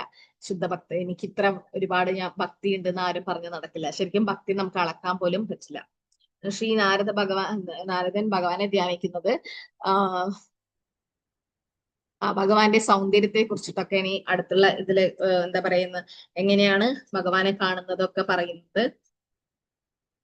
അതീന്ദ്രമായ ഈ രൂപം, ഭഗവാന്റെ രൂപത്തെ കുറിച്ചാണ് 18ാമത്തെ ശ്ലോകത്തിൽ പറയുന്നത്. രൂപം ഭഗവതോ യന്തൻ മന കാന്തം ശുചാപഹം അപസ്യാൻ സഹസോ തഷ്ടേ വൈക്ലവ്യാ ദുർമനായിവ. അപ്പൊ എങ്ങനെയാണ് ആ രൂപം ഉണ്ടായത്? ഭഗവാന്റെ സർവാതിശയപരമായ അതീന്ദ്രമായ യഥാരൂപം മനസ്സിന്റെ അഭിലാഷങ്ങളെ സംതൃപ്തമാക്കുകയും സർവ മാനസിക വൈദൂര്യങ്ങളെയും തൽക്ഷണം നിർവാചനം ചെയ്യുകയും ചെയ്യുന്നു. ആ യഥാരൂപം നഷ്ടപ്പെടുകയാൽ അഭികാമ്യമായത് നഷ്ടപ്പെടുമ്പോൾ സാധാരണ ഒരുവൻ പ്രവർത്തിക്കുന്നത് പോലെ പ്രക്ഷുബ്ധനായി തീരുകയാണ് ഞാൻ തൽക്ഷണം എഴുന്നേറ്റു. കാരണം പെട്ടെന്ന് ശരിക്കും ആ രൂപം മായും. കാരണം എന്തുകൊണ്ടായിരിക്കണം ആ രൂപം പിന്നീട് നാരദമുനിക്ക് കാണാൻ പറ്റാതിരുന്നത്? പെട്ടെന്ന് ആ രൂപം പോയി. തൽക്ഷണം നിർമ്മാർജ്ജനം ചെയ്തു ഭഗവാൻ. ആ ജന്മത്തിൽ അത്രേ കാണാനുള്ള ഭാഗ്യമുള്ളൂ. ഓക്കെ, അതൊരു നല്ല പോയിന്റ്. ശരി, അടുത്ത ജന്മത്തിൽ ഭഗവാനെ നേരിട്ട് കാണാനുള്ള ഭാഗ്യം ഉണ്ടാവാൻ വേണ്ടി. പിന്നെ അതൊരു കാരണം. ഭഗവാൻ എപ്പോഴാണ് രാധാറാണിയൊക്കെ ഇട്ടിട്ട് പോയത് രാസലീല? ഭാവത്തിൽ വരാൻ വേണ്ടിട്ട്, ഏതാ മന്ദജി? പ്രലംബ ഭാവത്തിലേക്ക് വരാൻ വേണ്ടിട്ട്, വിപ്രലംബ ഭാവത്തിൽ വരാൻ വേണ്ടിയിട്ട്. അതിനു വേണ്ടിയിട്ടായിരുന്നു ഭഗവാൻ വൃന്ദാവനത്തിൽ പോലും വൃന്ദാവനം പരിത്യജ പാദമേകം ന ഗച്ഛതി. വൃന്ദാവനം വിട്ടിട്ട് ഭഗവാൻ ഒരിക്കലും ഒരു പാദം പോലും അടി പോലും പുറത്തേക്ക് വെക്കില്ല. പക്ഷേ ഭഗവാൻ വൃന്ദാവനത്തിൽ തന്നെ ഉണ്ട്. പക്ഷെ ഗോപിമാർക്ക് വിരഹത്തിലാണ് ഭഗവാൻ ഉള്ളത്. എന്തുകൊണ്ടാന്ന് വെച്ചാൽ കൂടുതൽ വിരഹത്തിലാണ് നമ്മൾ കൂടുതൽ ഒരാളെ ഓർക്കുക അല്ലെ. ഒരുമിച്ചുണ്ടാവാം അത്ര വലിയ ഓർമ്മയാണ്. പക്ഷെ നമ്മളെ ഫാമിലിയിൽ ആരെങ്കിലും ദൂരെ പോയി കഴിഞ്ഞാൽ നമുക്ക് കൂടുതൽ ഓർമ്മ വരും. അപ്പൊ ആ ഒരു വിപ്രലംബ ഭാവം വളർത്താൻ വേണ്ടിയിട്ടായിരുന്നു. പിന്നെ രാധാറാണിയെ എപ്പോഴാണ് വിട്ടിട്ട് പോയത് രാസലീലയില് ഭഗവാൻ? എന്തുകൊണ്ടാണ് വിട്ടിട്ട് പോയത് അറിയോ? അഹങ്കാരം വന്നപ്പോ. കുറച്ച് അഹങ്കാരം രാധാറാണിക്ക് വന്നു അല്ലെ, വിദ്യാഹങ്കാരം. ഞാൻ നോക്കി ഏറ്റവും സുന്ദരനായ ഒരു വ്യക്തി എന്റെ കൂടെയുള്ള. അപ്പൊ ഭഗവാന് ആ അഹങ്കാരം മാത്രം ഇഷ്ടപ്പെട്ടില്ല. അപ്പാട് ഭഗവാൻ അപ്പൊ കുറച്ച് അത് ആ ഒരു എന്താ പറയാ, നാരദ മുനിക്ക് പെട്ടെന്ന് തന്നെ ഭഗവാനെ ധ്യാനത്തിൽ കാണാൻ പറ്റി അല്ലെ. അപ്പൊ കുറച്ച് നമുക്ക് ആ ഒരു അഹങ്കാരം ഇല്ലാതാക്കാൻ വേണ്ടിയിട്ടും ഭഗവാൻ അത് ചെയ്യും. പിന്നെ അതെ, വിപ്രലംബ ഭാവം കൂട്ടാന്, പിന്നെ അടുത്ത ജന്മത്തിൽ പിന്നെയും വീണ്ടും ദർശനം കിട്ടാൻ. പിന്നെ അത് നഷ്ടപ്പെട്ട് കഴിഞ്ഞാൽ നമുക്കത് വേണം തോന്നും അല്ലെ. കൂടെ ഉണ്ടാവുമ്പോ കണ്ണിന്റെ വില അറിയില്ല എന്ന് പറഞ്ഞ പോലെ എന്താ പറയാ, നമുക്കൊരു കാര്യം നഷ്ടപ്പെടുമ്പോഴാണ് അതിന്റെ വില നമ്മൾ കൂടുതൽ മനസ്സിലാക്കുക. അപ്പൊ ഭഗവാന്റെ സൗന്ദര്യത്തെ കുറിച്ചിട്ട് പറയുന്നുണ്ട്. വർഷകാലത്ത് ഭഗവാന്റെ സൗന്ദര്യം കാർമേഘ സദൃശമാണ്. ജയതോ മേഘ ശ്യാമ കോമളാംഗമാണ് ഭഗവാൻ. വർഷപാതം മിന്നിത്തിളങ്ങുമ്പോൾ അദ്ദേഹത്തിന്റെ ശരീരാവയങ്ങളും മിന്നിത്തിളങ്ങുന്നു. തീർച്ചയായും എല്ലാ സൗന്ദര്യങ്ങളുടെയും ആകത്തുകയാണ് അദ്ദേഹം. ഭഗവാന് 4 കരങ്ങളും കമലതലങ്ങൾ കണ്ണുകൾ കണക്കുള്ള കണ്ണുകളോട് കൂടിയ അനുപമ സുന്ദരമായ മുഖവും മനോഹരമായ ഉയർന്ന നാസികയും മനസ്സിനെ ആകർഷിക്കുന്ന മന്ദഹാസവും മനോഹരമായ നെറ്റിയും തുല്യ മനോഹരങ്ങളും പൂർണ്ണാലങ്കൃതങ്ങളായ കാതുകളും ഭഗവാനുണ്ട്. അപ്പൊ ഭഗവാന്റെ സൗന്ദര്യത്തെയാണ് വർണ്ണിക്കുന്നത്. അപ്പം നാരദ മുനി ധ്യാനിക്കുമ്പോൾ ഭഗവാന്റെ രൂപം ആണ് 18ാമത്തെ ശ്ലോകത്തിൽ പറയുന്നത് അല്ലെ. മന്ദകാന്തം മനഃകാന്തം ശുചാപഹം. അതായത് അർത്ഥം ഒരാളുടെ മനസ്സിനെ പൂർണ്ണമായും തൃപ്തിപ്പെടുത്തുന്നത് എന്നാണ്. ഭഗവാനെ ഇന്ന് രാമകൃഷ്ണ പ്രഭു ക്ലാസ്സിൽ, ഭാഗവതം ക്ലാസ്സിൽ പറയുന്നുണ്ടായിരുന്നു. ഒരു വ്യക്തി, ഒരു വലിയ ഡീനാണ് വലിയൊരു കോളേജിലെ. അപ്പൊ അദ്ദേഹം വന്നു ആരതിയൊക്കെ ചെയ്തു. എന്താ പറയാ, രാധാഗോവിന്ദന് സ്പെഷ്യൽ ഗസ്റ്റ് ഒക്കെ വന്നു കഴിഞ്ഞാൽ ആരതി ചെയ്യാൻ കൊടുക്കും. എന്നിട്ട് പിന്നെ പ്രസാദം കൊടുത്തു. എല്ലാം അദ്ദേഹം അമ്പലമൊക്കെ ചുറ്റി കണ്ടു. കുറെ സമയം ഭഗവാന്റെ ആരതിയൊക്കെ കണ്ടു. എല്ലാം കഴിഞ്ഞ് പുറത്തിറങ്ങാനാകുമ്പോ അദ്ദേഹം രാമകൃഷ്ണ പ്രഭുവിനോട് പറഞ്ഞത്രേ, എന്തായാലും ഭഗവാന് രൂപമില്ലല്ലോ. പ്രഭുവിന് എന്താ പറയണ്ടേന്ന്. ഇത്രയും ഭഗവാന്റെ ആരതിയൊക്കെ ചെയ്ത് എല്ലാം കഴിഞ്ഞിട്ട് പറയാണ് ഭഗവാന് രൂപമില്ലല്ലോ. അത് നമ്മുടെ അമ്പലത്തിൽ വന്നിട്ട് പറയുന്നത്. അപ്പം പ്രഭു പറയാ, എന്താ പറയാ, ഇത്രയും വിദ്യാഭ്യാസമൊക്കെ ഉണ്ടായിട്ടും അവരുടെ ചിന്താഗതി എന്താ? ഭഗവാന് രൂപമില്ല, നിരാകാരം, നിർഗുണം, അല്ലെങ്കിൽ ആ മായാവാദികളെ പോലെ ഭഗവാൻ ലൈറ്റ് ആണ്, ഭഗവാൻ ബ്രഹ്മജ്യോതി, ഇതൊക്കെയാ വിചാരിക്കുക. രൂപമില്ല എന്ന് വിചാരിക്കുന്ന ആൾക്കാർ അല്ലെ. പക്ഷേ ഭഗവാൻ ഇത്രയും സൗന്ദര്യമായ രൂപം ഉണ്ടായിട്ട്. അതാണ് മായാവാദി ഹൊയ കൃഷ്ണ അപരാധി എന്ന് മഹാപ്രഭു പറയുന്നത്. കൃഷ്ണന് അപരാധം ചെയ്തെന്നാണ് അവര്. ഇത്രയും നല്ല രൂപമുള്ള ഒരു വ്യക്തിക്ക് രൂപമില്ല എന്ന് പറയുന്നല്ലേ. എന്താ പറയാ, ബൈബിളില് വരെ പറയുന്നുണ്ട് man is made out of God's image, അല്ലെങ്കിൽ മനുഷ്യനെ സൃഷ്ടിക്കുന്നത് ഭഗവാന്റെ രൂപത്തിലാണെന്നാണ് ബൈബിളിൽ വരെ. അപ്പൊ മനുഷ്യന് 2 കാലും കൈയൊക്കെ ഉണ്ടെങ്കിൽ ഭഗവാൻ എന്തുകൊണ്ട് ഉണ്ടാവില്ല? അർത്ഥമാണ്. അപ്പം മനസ്സിനെ പൂർണ്ണമായും തൃപ്തിപ്പെടുത്തുന്നതാണ് ഭഗവാന്റെ ആ രൂപം. ഒരാളുടെ എല്ലാ വിലാപങ്ങളും അകറ്റുന്നു.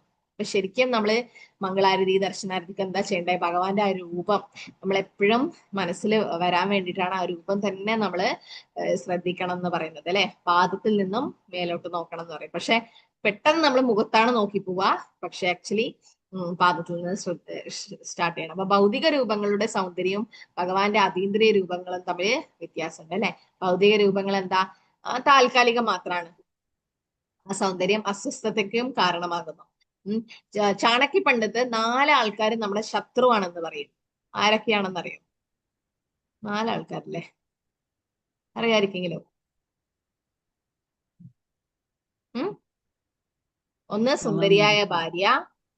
സുന്ദരിയായ ഭാര്യ ഇനി എന്തുകൊണ്ടാണ് ശത്രുവാണെന്ന്, കാരണം ആ ഭാര്യയുടെ പിന്നിൽ കുറെ ആൾക്കാർ വരും. അപ്പൊ ഭർത്താവിന് എപ്പോഴും ഒരു പ്രശ്നമായിരിക്കും. പിന്നെ വേറെ ചാണക്യ പണ്ഡിറ്റ് പറഞ്ഞത് പ്രഭാതർ എപ്പോഴും കോട്ട് ചെയ്യും, അറിയോ? സമ്പത്ത്. മതജി? സമ്പത്ത്. സമ്പത്തല്ല, സമ്പത്ത് കുടുംബത്തിലെ 4 ശത്രുക്കൾ. ഒന്ന് സൗന്ദര്യമുള്ള ഭാര്യ, പിന്നെ 2 കടം വരുത്തി വെച്ച അച്ഛൻ. ഇപ്പൊ ഒരു അച്ഛൻ മരിച്ചു, പക്ഷെ അച്ഛന് കുറെ കടം ഉണ്ടായിരുന്നു. അപ്പൊ അതൊക്കെ ആരെ തലയിൽ വരും? മക്കളുടെ തലയിൽ വരും അല്ലെ? അപ്പം അച്ഛനും അറിയാതെ ശത്രുവായി മാറി. പിന്നെ മക്കള് ജീവിച്ചിരിക്കെ അമ്മ 2ാമത് കല്യാണം കഴിച്ചാൽ ആ മക്കൾക്ക് ആ അമ്മ ശത്രുവായി മാറുന്നു പറയും. ഒരാളും കൂടെ ഉണ്ടായിരുന്നു, ആരാത്?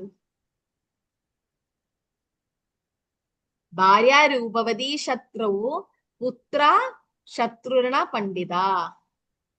ഇതാണ് കോണകാർത്ത പിതാ ശത്രു മാതാച വ്യഭിചാരിണി. ഓക്കെ, ഇതിന്റെ അർത്ഥം എന്താ? ഓക്കെ, പിതാവിന് കടം ഉണ്ടായാല്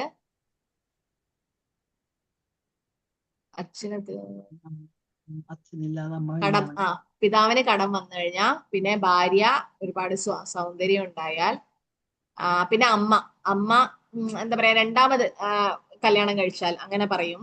പിന്നെ സുന്ദരിയായ ഭാര്യ, പിന്നെ ഒരാളും കൂടി ഉണ്ടല്ലോ, മകൻ വിഡ്ഢിയായ മകൻ. വിഡ്ഢിയായ മകൻ. മാതാപിതാക്കൾക്ക് കുട്ടികളോട് അവരുടെ വിദ്യാഭ്യാസം ഉത്തരവാദിത്തം, പക്ഷെ വിഡ്ഢിയായ മകനാണെങ്കിൽ അതും ശത്രുവായി മാറും. അപ്പൊ ഇത് ഒരു ശ്ലോകമാണ്, അത് പ്രഭാതർ എപ്പോഴും കോട്ട് ചെയ്യാറുണ്ട്. ഈ 4 ആൾക്കാര് ശത്രുക്കളാണെന്ന് പറയും. ഓക്കെ, സോ ഭഗവാന്റെ അതീന്ദ്രിയ രൂപം ആത്മാവിനെ പൂർണ്ണമായും തൃപ്തിപ്പെടുത്തുന്നു അല്ലെ? ഏ ആത്മാസു പ്രസീദതി. എത്രയോ ഒരുപാട് സന്തോഷം നമുക്ക് ആ രൂപം നൽകുന്നു, ആത്മാവിന്റെ പൂർണ്ണമായ ആ ഒരു രൂപം. അപ്പം ഒരു കഥയുണ്ടായിരുന്നു. ഒരാള് ശിവഭക്തനാണ്. അദ്ദേഹം ശിവന്റെ അമ്പലത്തിൽ മാത്രമേ പോകൂ, വേറെ എവിടെയും പോവില്ല. പക്ഷെ അദ്ദേഹം ജീവിക്കുന്നത് എവിടെയാണെന്ന് അറിയോ? പന്തൽപൂരില്. പന്തൽപൂരിൽ ആരാള്? പന്തൽപൂർ വിട്ടല അല്ലെ? വിട്ടല. അപ്പൊ വിട്ടലയാണ് ഭഗവാൻ കൃഷ്ണൻ രുക്മിണി ദേവിന്റെ കൂടെ രുക്മിണിനാഥനായിട്ട് വിട്ടലയായിട്ടാണുള്ളത്.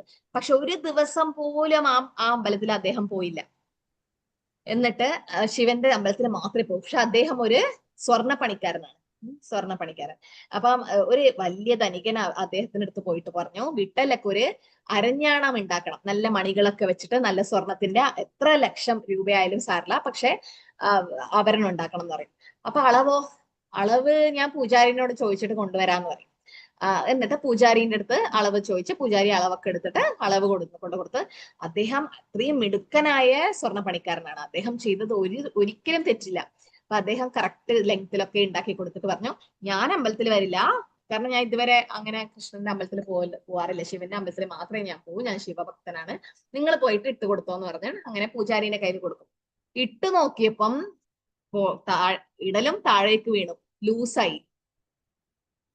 അദ്ദേഹത്തിനും ദേഷ്യം വന്നു, കാരണം ഇത്രയും ലക്ഷം രൂപ കൊടുത്തിട്ട് കറക്റ്റ് മെഷർമെന്റും കൊടുത്തിട്ട് ഇങ്ങനെയാണോ പണി ചെയ്യുന്നത്? എന്നിട്ട് തിരിച്ച് ഇദ്ദേഹത്തിന്റെ അടുത്ത് പോയിട്ട് പറഞ്ഞു, ഈ കറക്റ്റ് മെഷർമെന്റ് അല്ലേ ഞാൻ തന്നത്, നോക്കിയ ലൂസായി പോയി ഭഗവാന്, കറക്റ്റ് അല്ല, കറക്റ്റ് സൈസിലല്ല. അപ്പൊ അദ്ദേഹത്തിന് വളരെ അതിശയേ, ഞാൻ കറക്റ്റ് സൈസിലാണ് ഉണ്ടാക്കിയത്, അതെങ്ങനെ ലൂസായി? അപ്പൊ എത്ര ഇഞ്ചാ ലൂസ് എന്നൊക്കെ, എത്ര ഇഞ്ച് ടൈറ്റ് ആക്കണം എന്നൊക്കെ പറഞ്ഞ് ടൈറ്റ് ആക്കി, കറക്റ്റ് ടൈറ്റ് ആക്കിയിട്ട് കൊടുത്തു വിട്ടു. പിന്നീട് പൂജാരി ഇട്ടപ്പോ എന്തായി? ഇടാനേ പറ്റുന്നില്ല. അതാ ഭഗവാൻ വലുതാവനും ചെറുതാവനൊക്കെ പറ്റുമല്ലോ, ഭഗവാന്റെ ലീലയാ അത്, അദ്ദേഹത്തിന് ഇവിടെ കൊണ്ടുവരാൻ വേണ്ടി. അപ്പൊ ഭഗവാനെ ഇടാനേ പറ്റുന്നില്ല അരഞ്ഞാണം. ഇപ്പൊ എന്ത് ചെയ്യും? തിരിച്ച് അദ്ദേഹത്തിന്റെ അടുത്തേക്ക് തന്നെ പോയിട്ട് പറഞ്ഞു, നിങ്ങൾ തന്നെ വന്ന് അളവ് നോക്ക്, കാരണം നമ്മൾ അളവ് തന്നിട്ട് നിങ്ങൾ കറക്റ്റ് ആയിട്ട് ചെയ്യുന്നില്ല, ഇനി 3ാമത് പ്രാവശ്യം തെറ്റിക്കഴിഞ്ഞാൽ ഞാൻ എന്റെ പൈസ തിരിച്ചെടുക്കുന്നത്. അപ്പൊ ഇദ്ദേഹം പറഞ്ഞു, ഞാൻ വിട്ടലേന്റെ അമ്പലത്തിൽ ഒരിക്കലും വരില്ല, പക്ഷെ എങ്ങനെ അളവെടുക്കും? എന്റെ അഭിമാന പ്രശ്നമായി പോയി, എന്ത് ചെയ്യാ, കണ്ണ് കെട്ടിയിട്ട് ഞാൻ വരാന്ന് പറഞ്ഞ് കണ്ണ് കെട്ടിയിട്ട് വിട്ടലേന്റെ അമ്പലത്തിൽ കൊണ്ടുപോയി. വിട്ടലേന്റെ വിഗ്രഹത്തിന്റെ അടുത്തേക്ക് ഇദ്ദേഹം എത്തി. എന്നിട്ട് കണ്ണ് കെട്ടിക്കൊണ്ട് തന്നെ അദ്ദേഹം വിട്ടലേനെ തൊടാൻ തുടങ്ങി. തൊട്ടപ്പം തലേന്റെ ഭാഗത്ത് തൊട്ടപ്പം ജഡ, കുറച്ച് താഴോട്ട് വന്നപ്പം ചന്ദ്രകല, കുറച്ചും കൂടെ താഴെ വന്നപ്പോ തൃക്കണ്ണ്, പിന്നീട് താഴെ കഴുത്തിന്റെ അടുത്തേക്ക് വന്നപ്പോ പാമ്പ്. അപ്പൊ ഇദ്ദേഹം ഇതെന്റെ മഹാദേവൻ, ഭഗവാനല്ലേ ഇവിടെ ശിവനല്ലേ വന്നിട്ടിരിക്കുക, എന്റെ ഇഷ്ട ദേവനല്ലേ. ആ ഒരു സന്തോഷത്തിൽ അദ്ദേഹം കണ്ണ് തുറന്നു നോക്കുമ്പോ ആരാ നിൽക്കുന്നത്?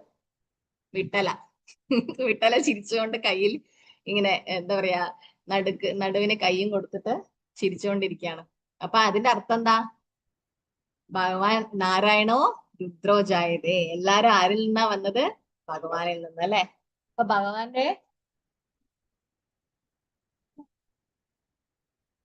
ഭഗവാന്റെ രൂപം അത്രയും പ്രധാനപ്പെട്ടതാണ്. അപ്പൊ ഭഗവാന്റെ രൂപം നമ്മള് എന്താ പറയാ, ഭഗവാൻ ഏത് ലീലയും ചെയ്യും ഭക്തന്മാരെ ഭഗവാനിലേക്ക് കൊണ്ടുവരാൻ വേണ്ടിയിട്ട്, അല്ലെ? ഇപ്പൊ ഭഗവാനെ ആ ഒരു ഭഗതീന്ദ്രിയ രൂപമാണ്. ആ രൂപം നമ്മളെ എപ്പോഴും ആകർഷിക്കും. കന്ദർപ്പ കോടി കമനീയ വിശേഷ ശോഭം ഗോവിന്ദമാദി പുരുഷം തമഹം ഭജാമി. അതാണ് ഭഗവാന്റെ രൂപത്തെ കുറിച്ചിട്ടാണ് പിന്നീടും പറയുന്നത്. ഓക്കെ, ഭഗവാന്റെ രൂപം എപ്പോഴും യൗവനം തികഞ്ഞതാണ്, അല്ലെ? നവയൗവനം ച അദ്വൈതം അച്യുതം അനാദി അനന്ത രൂപം ആദ്യം പുരാണ പുരുഷം നവയൗവനം ച.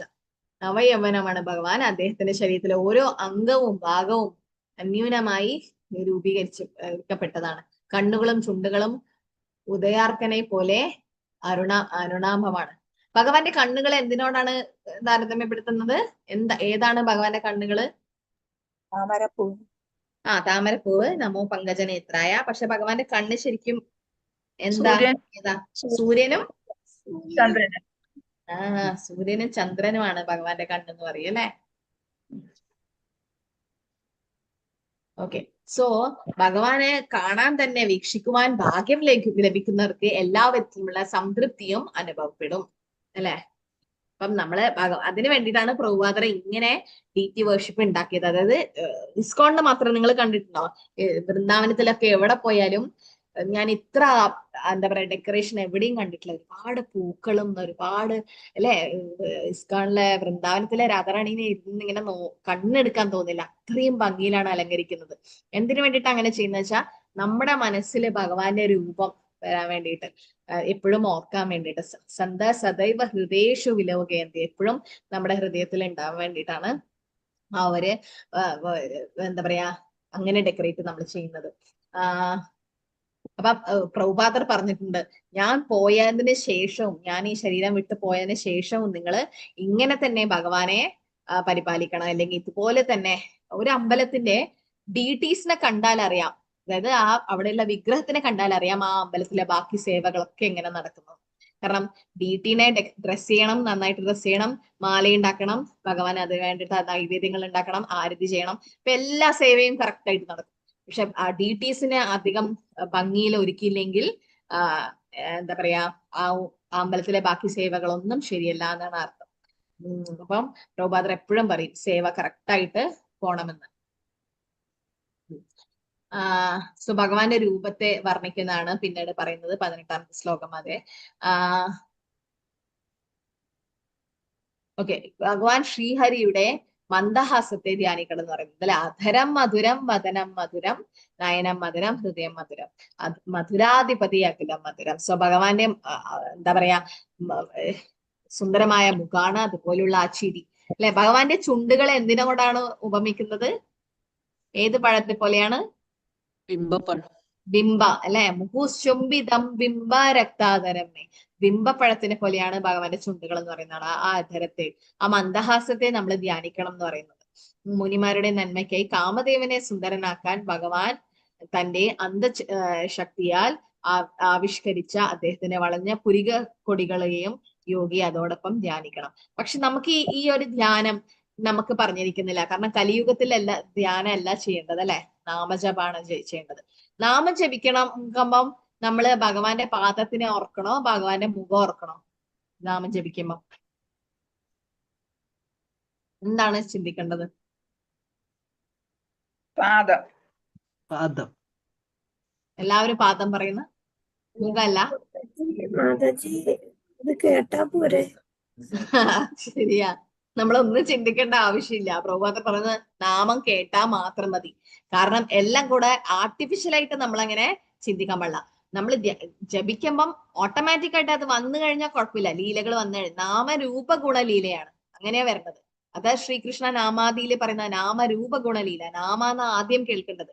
ആ സമയത്ത് നമ്മൾ വേറെ വേറെ ചിന്തിച്ച് ഇങ്ങനെ പോയി കഴിഞ്ഞാൽ നാമജപത്തില് ശ്രദ്ധയുണ്ടാവില്ല. അപ്പൊ നാമം കേൾക്കണം ആദ്യം വേണ്ടത്.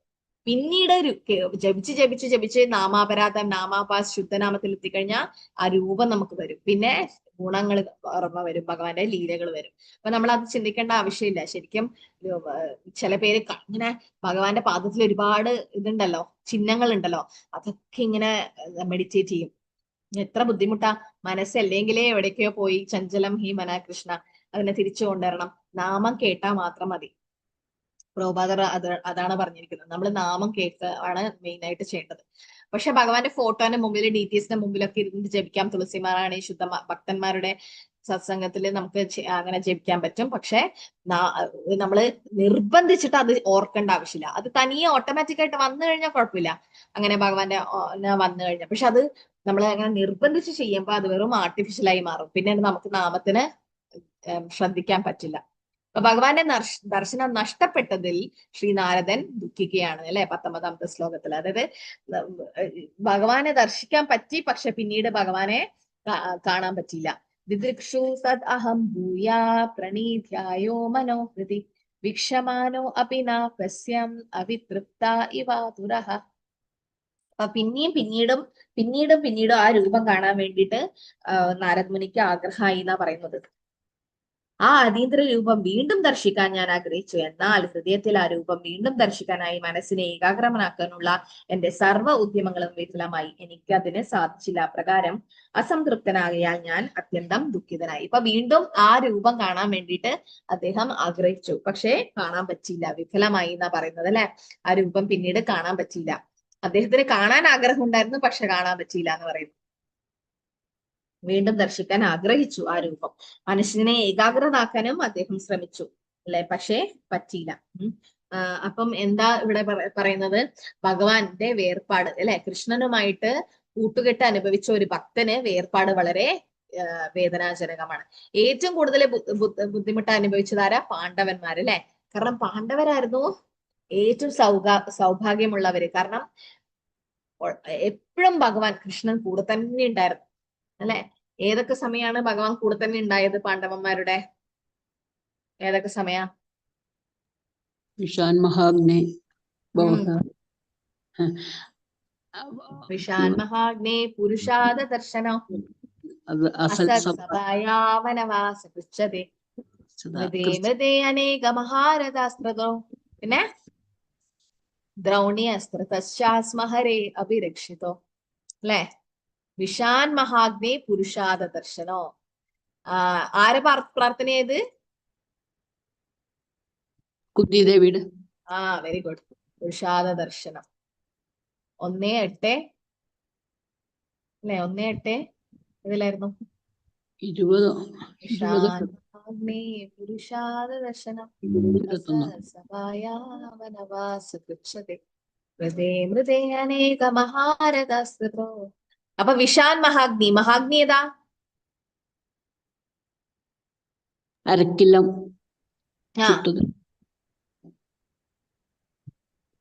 മഹാഗ്നി അല്ലെ, ലക്ഷഗ്ര. പിന്നെ ഭീമസേനന് വിഷം കൊടുത്തു മധുര പലഹാരത്തിൽ. മഹാഗ്നി. പുരുഷാദ ദർശനം ആരാ വന്നേ? ഹിഡുംബി അല്ലെ. ഹിഡുംബി ഭാര്യയല്ലേ. ഹിഡുംബനെ കൊന്നു എന്നിട്ട് സഹോദരിയെ ഭാര്യയാക്കിയതല്ലേ. ഹിഡുംബിയെ കൊന്നു. പിന്നീട് വേറെന്താ ചെയ്തത്?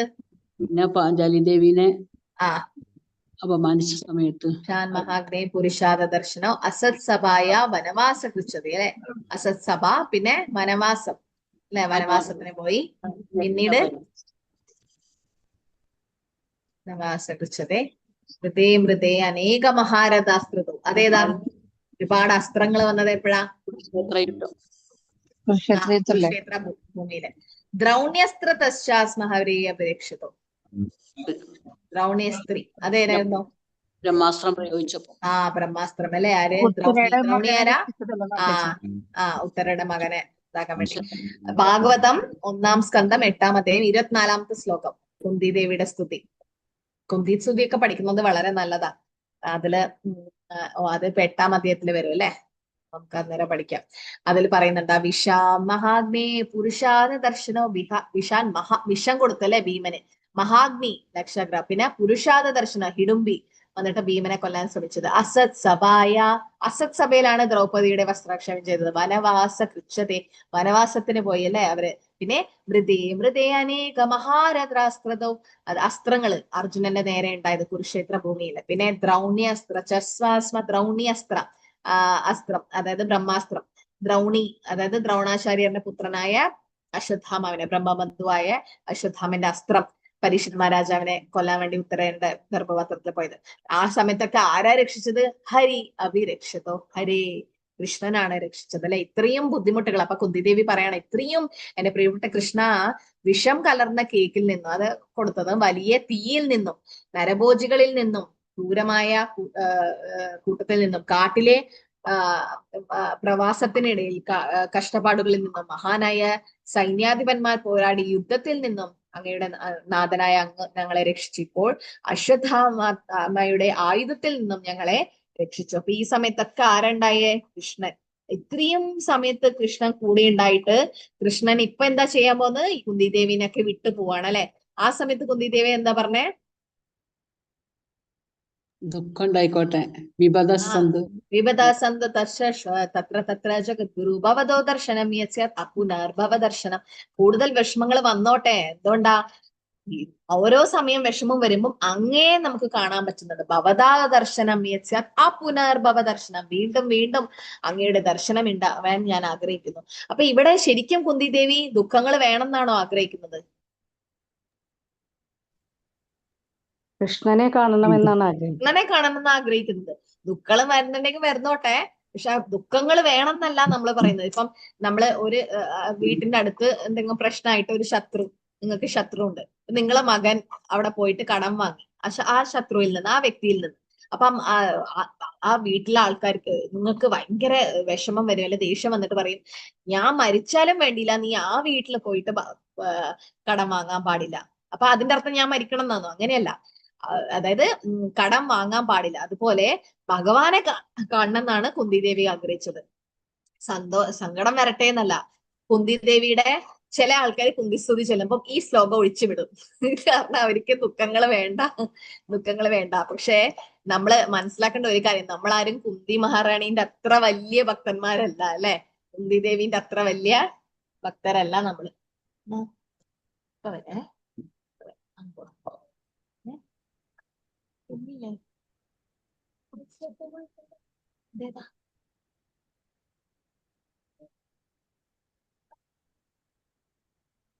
ദ്വാരകയിൽ നിന്ന് മടങ്ങിയ യുധിഷ്ഠിരൻ അർജുനനോട് നിരവധി ചോദ്യങ്ങൾ ചോദിക്കുന്നുണ്ട്. ഭഗവാൻ കൃഷ്ണൻ ഭൂമിയിൽ തന്റെ ലീലകൾ അവസാനിച്ച വാർത്ത കേട്ടപ്പോൾ പാണ്ഡവർക്ക് എല്ലാം വടക്കോട്ട് പോന്നു. അതായത് അവർക്ക് വളരെ ദുഃഖം ഉണ്ടായി. കാരണം എന്താ, എപ്പോഴും ഭഗവാൻ കൂടെ ഉണ്ടായിട്ട് അവസാനം ഭഗവാൻ അവരെ കൂടെ ഇല്ലാതെ അറിഞ്ഞപ്പം പാണ്ഡവന്മാര് വളരെ അധികം ദുഃഖിച്ചു. ചൈതന്യ മഹാപ്രഭു രാമാനന്ദ റായിനോട് ചോദിച്ചു, ഏറ്റവും കൂടുതൽ ദുഃഖം എന്താ അതിന്റെ അർത്ഥം? അല്ല, ഉത്തരം. കൃഷ്ണ ഭക്ത വിരഹ വിന ദുഃഖനഹി ദക്കിപ്പര. അതിന് രാമാനന്ദറായി പറഞ്ഞ ഉത്തരം എന്താ? കൃഷ്ണ ഭക്തന്റെ വിരഹാണ് ഏറ്റവും വലിയ ദുഃഖം. ദുഃഖമദ്യകോന ദുഃഖായ ഗുരുതാര കൃഷ്ണ ഭക്ത വിരഹ വിന ദുഃഖനഹി ദക്കിപ്പര. ഇതാണ് രാമാനന്ദറായി പറഞ്ഞ ഉത്തരം. ദുഃഖമദ്യ കോന ദുഃഖായ ഗുരുതര. ചൈതന്യ മഹാപ്രഭു ചോദിച്ചു, എല്ലാ ദുഃഖങ്ങളെ വെച്ച് ഏറ്റവും കൂടുതലുള്ള ദുഃഖം എന്താ? അപ്പം രാമാനന്ദറായി പറഞ്ഞു, കൃഷ്ണ ഭക്ത വിരഹ വിന ദുഃഖനഹി ദക്കിപ്പര. കൃഷ്ണ ഭക്തന്റെ വിരഹാണ് ഏറ്റവും വലിയ ദുഃഖം. അപ്പൊ കൃഷ്ണന്റെ വിരഹം എന്ന് ആലോചിച്ചോക്കെ അല്ലെ. കൃഷ്ണ ഭക്ത വിരഹ വിന. ശ്രീ ചൈതന്യ മഹാപ്രഭു ചോദിച്ചു, എല്ലാത്തരം ദുഃഖങ്ങളിൽ വെച്ചും ഏറ്റവും വേദനാജനകമായ ദുഃഖം ഏതാണ്? ശ്രീ രാമാനന്ദറായി മറുപടി പറഞ്ഞു, കൃഷ്ണഭക്തനിൽ നിന്നുള്ള വേർപിരിയലാണ് താങ്ങാനാകാത്ത മറ്റൊരു ദുഃഖമെന്ന്. താങ്ങാനാവാത്ത മറ്റൊരു ദുഃഖവും എനിക്കറിയില്ല. അതിൽ കൂടുതലുള്ള ദുഃഖം അതാണ് ഏറ്റവും വലിയ ദുഃഖമെന്ന്. അതായത് സത്സംഗം ഇല്ലാതിരിക്കുക, അല്ലെങ്കിൽ ഡിവോട്ടീസിന്റെ അസോസിയേഷൻ ഇല്ലാതിരിക്കുക എന്ന് പറയുന്നത്. ശരിക്കും ഡിവോട്ടി അസോസിയേഷൻ കിട്ടുക എന്നുള്ളത് ഏറ്റവും ദുർലഭമായ കാര്യം എന്താ? മനുഷ്യജന്മം അല്ലെ. പക്ഷെ അതിനേക്കാൾ ദുർലഭം എന്താ? വൈകുണ്ഠ പ്രിയദർശനം. ഭക്തന്മാരുടെ അസോസിയേഷൻ, അതാണ് ഏറ്റവും വലിയ ദുഃഖം. ദുർലഭമാനുഷം ദേഹം ദേഹിനാം ക്ഷണഭംഗുരം തത്രാപി ദുർലഭം മെന്നേ വൈകുണ്ഠ പ്രിയദർശനം. ദുർലഭം മാനുഷദേഹം, മനുഷ്യജന്മം ദുർലഭമാണ് അല്ലെ. കാരണം ഇത് 11 സ്കന്ധമാണ്, 11:2:29 പറയുന്നത്.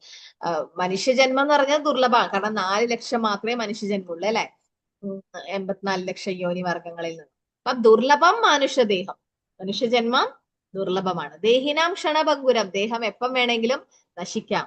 തത്രാപി ദുർലഭം എന്നേ, പക്ഷെ അതിനേക്കാൾ ദുർലഭം എന്താ? വൈകുണ്ഠ പ്രിയദർശനം, ഭക്തന്മാരുടെ ദർശനം അല്ലെ, ഭക്തന്മാരുടെ സത്സംഗം. ബദ്ധാത്മാക്കളുടെ മനുഷ്യ ശരീരം നേടുക ഏറ്റവും പ്രയാസകരമാണ്. അത് ഏത് നിമിഷവും നഷ്ടപ്പെടാം. എന്നാൽ മനുഷ്യ ജീവിതം നേടിയവർ പോലും വൈകുണ്ഠനാഥന് പ്രിയപ്പെട്ടവരായ ശുദ്ധ ഭക്തരുടെ സഹവാസം അപൂർവമായി മാത്രമേ നേടുന്നുള്ളൂ എന്ന് ഞാൻ കരുതുന്നു. ഭക്തന്മാരുടെ നമുക്ക് കിട്ടിയ ഒരു അസോസിയേഷൻ ഇല്ലേ? കാരണം കൊറോണ കാരണം നല്ലതാണ് സംഭവിച്ചത് അല്ലെ. ഒരുപാട് പേര് കൃഷ്ണാപത്തിൽ വന്നു.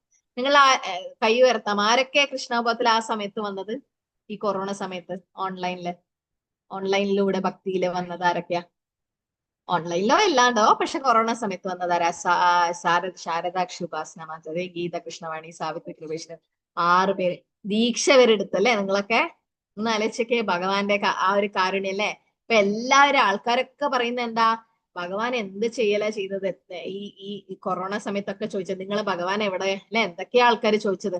പക്ഷെ നിങ്ങൾക്ക് ആ ഒരു സൗഭാഗ്യം കിട്ടിയല്ലേ.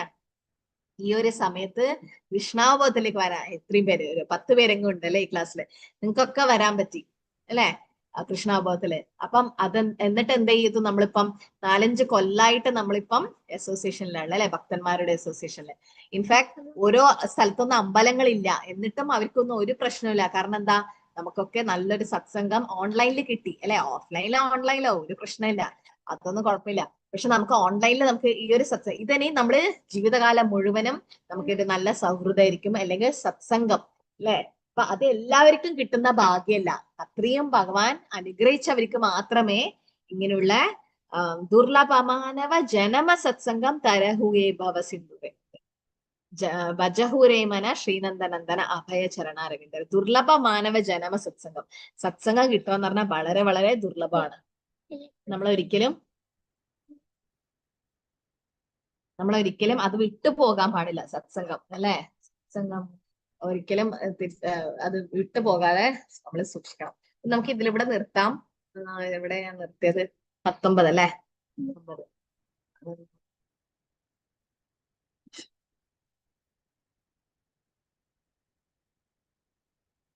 ഓക്കെ, ഇപ്പൊ ഇത് നിങ്ങൾ അടുത്ത ആഴ്ച ഇത് പ്രിപ്പയർ ചെയ്തിട്ട് വരണം. ഭഗവാന്റെ രൂപം രണ്ടാമതും കാണാനുള്ള നാരദന്റെ ശ്രമങ്ങൾ പരാജയപ്പെട്ടതിൽ നിന്ന് എന്ത് പൊതു തത്വങ്ങളാണ് നിങ്ങൾക്ക് സ്വീകരിക്കാൻ കഴിയുക? ജസ്റ്റ് ഒന്ന് വായിച്ചിട്ട് വരുക എല്ലാവരും. 18ഉം 20ഉം ശ്ലോകങ്ങൾ, 18 മുതൽ 20 ശ്ലോകങ്ങളെ ഭാവാർത്ഥം വായിക്കുക. ഭഗവാന്റെ രൂപം രണ്ടാമത് കാണാൻ വേണ്ടി നാരദന് ശ്രമിച്ചു, പക്ഷെ അതും പരാജയപ്പെട്ടു. അതിന് പൊതു തത്വങ്ങൾ നമ്മൾ ജനറൽ ആയിട്ടുള്ള കാര്യം പറഞ്ഞു, 3 കാര്യങ്ങളൊക്കെ അതിന്റെ പറഞ്ഞു, ലീലകൾ എന്താണ്. പക്ഷെ ഭാവാർത്ഥത്തിൽ കൂടുതൽ കാര്യങ്ങൾ പ്രഭുപാദർ പറയുന്നുണ്ട്. അപ്പൊ അതൊന്ന് ജസ്റ്റ് വായിച്ചിട്ട് വരാം അടുത്ത ആഴ്ചത്തേക്ക്. ഇത്രയും അടുത്തതിൽ എന്തെങ്കിലും സംശയം ഉണ്ടോ?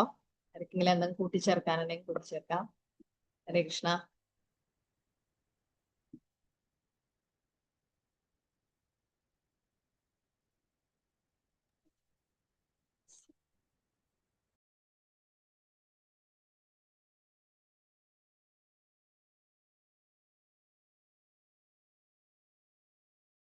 ഹരേ കൃഷ്ണ. പ്രണാമം മാതാജി. ഹരേ കൃഷ്ണ. ഹരേ കൃഷ്ണ മാതാജി.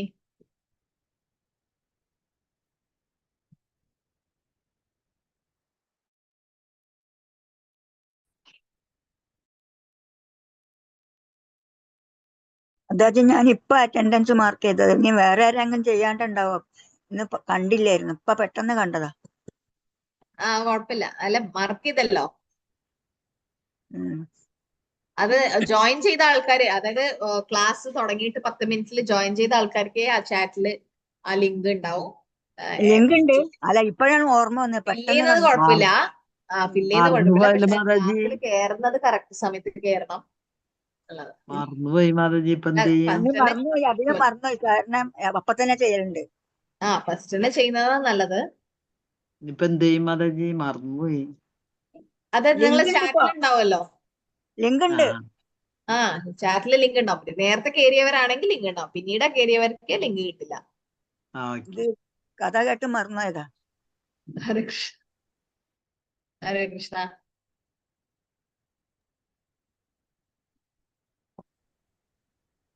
ഈ ചാപ്റ്ററിൽ ശ്ലോകങ്ങൾ ഉണ്ടാ മഞ്ജു പഠിക്കാൻ? ഉണ്ടാ? ഇല്ല അല്ലെ? അന്ന് മാതാജി ഇല്ല ഇല്ല. മാതാജി, 6 അറിയില്ല. ഓക്കെ. 19 അധ്യായങ്ങളാണ് 1-ാം സ്കന്ധത്തിലുള്ളത്. ഈ 19 അധ്യായം കഴിഞ്ഞിട്ടാകുമ്പോ ഒരു പ്രസന്റേഷൻ ഉണ്ടാവും.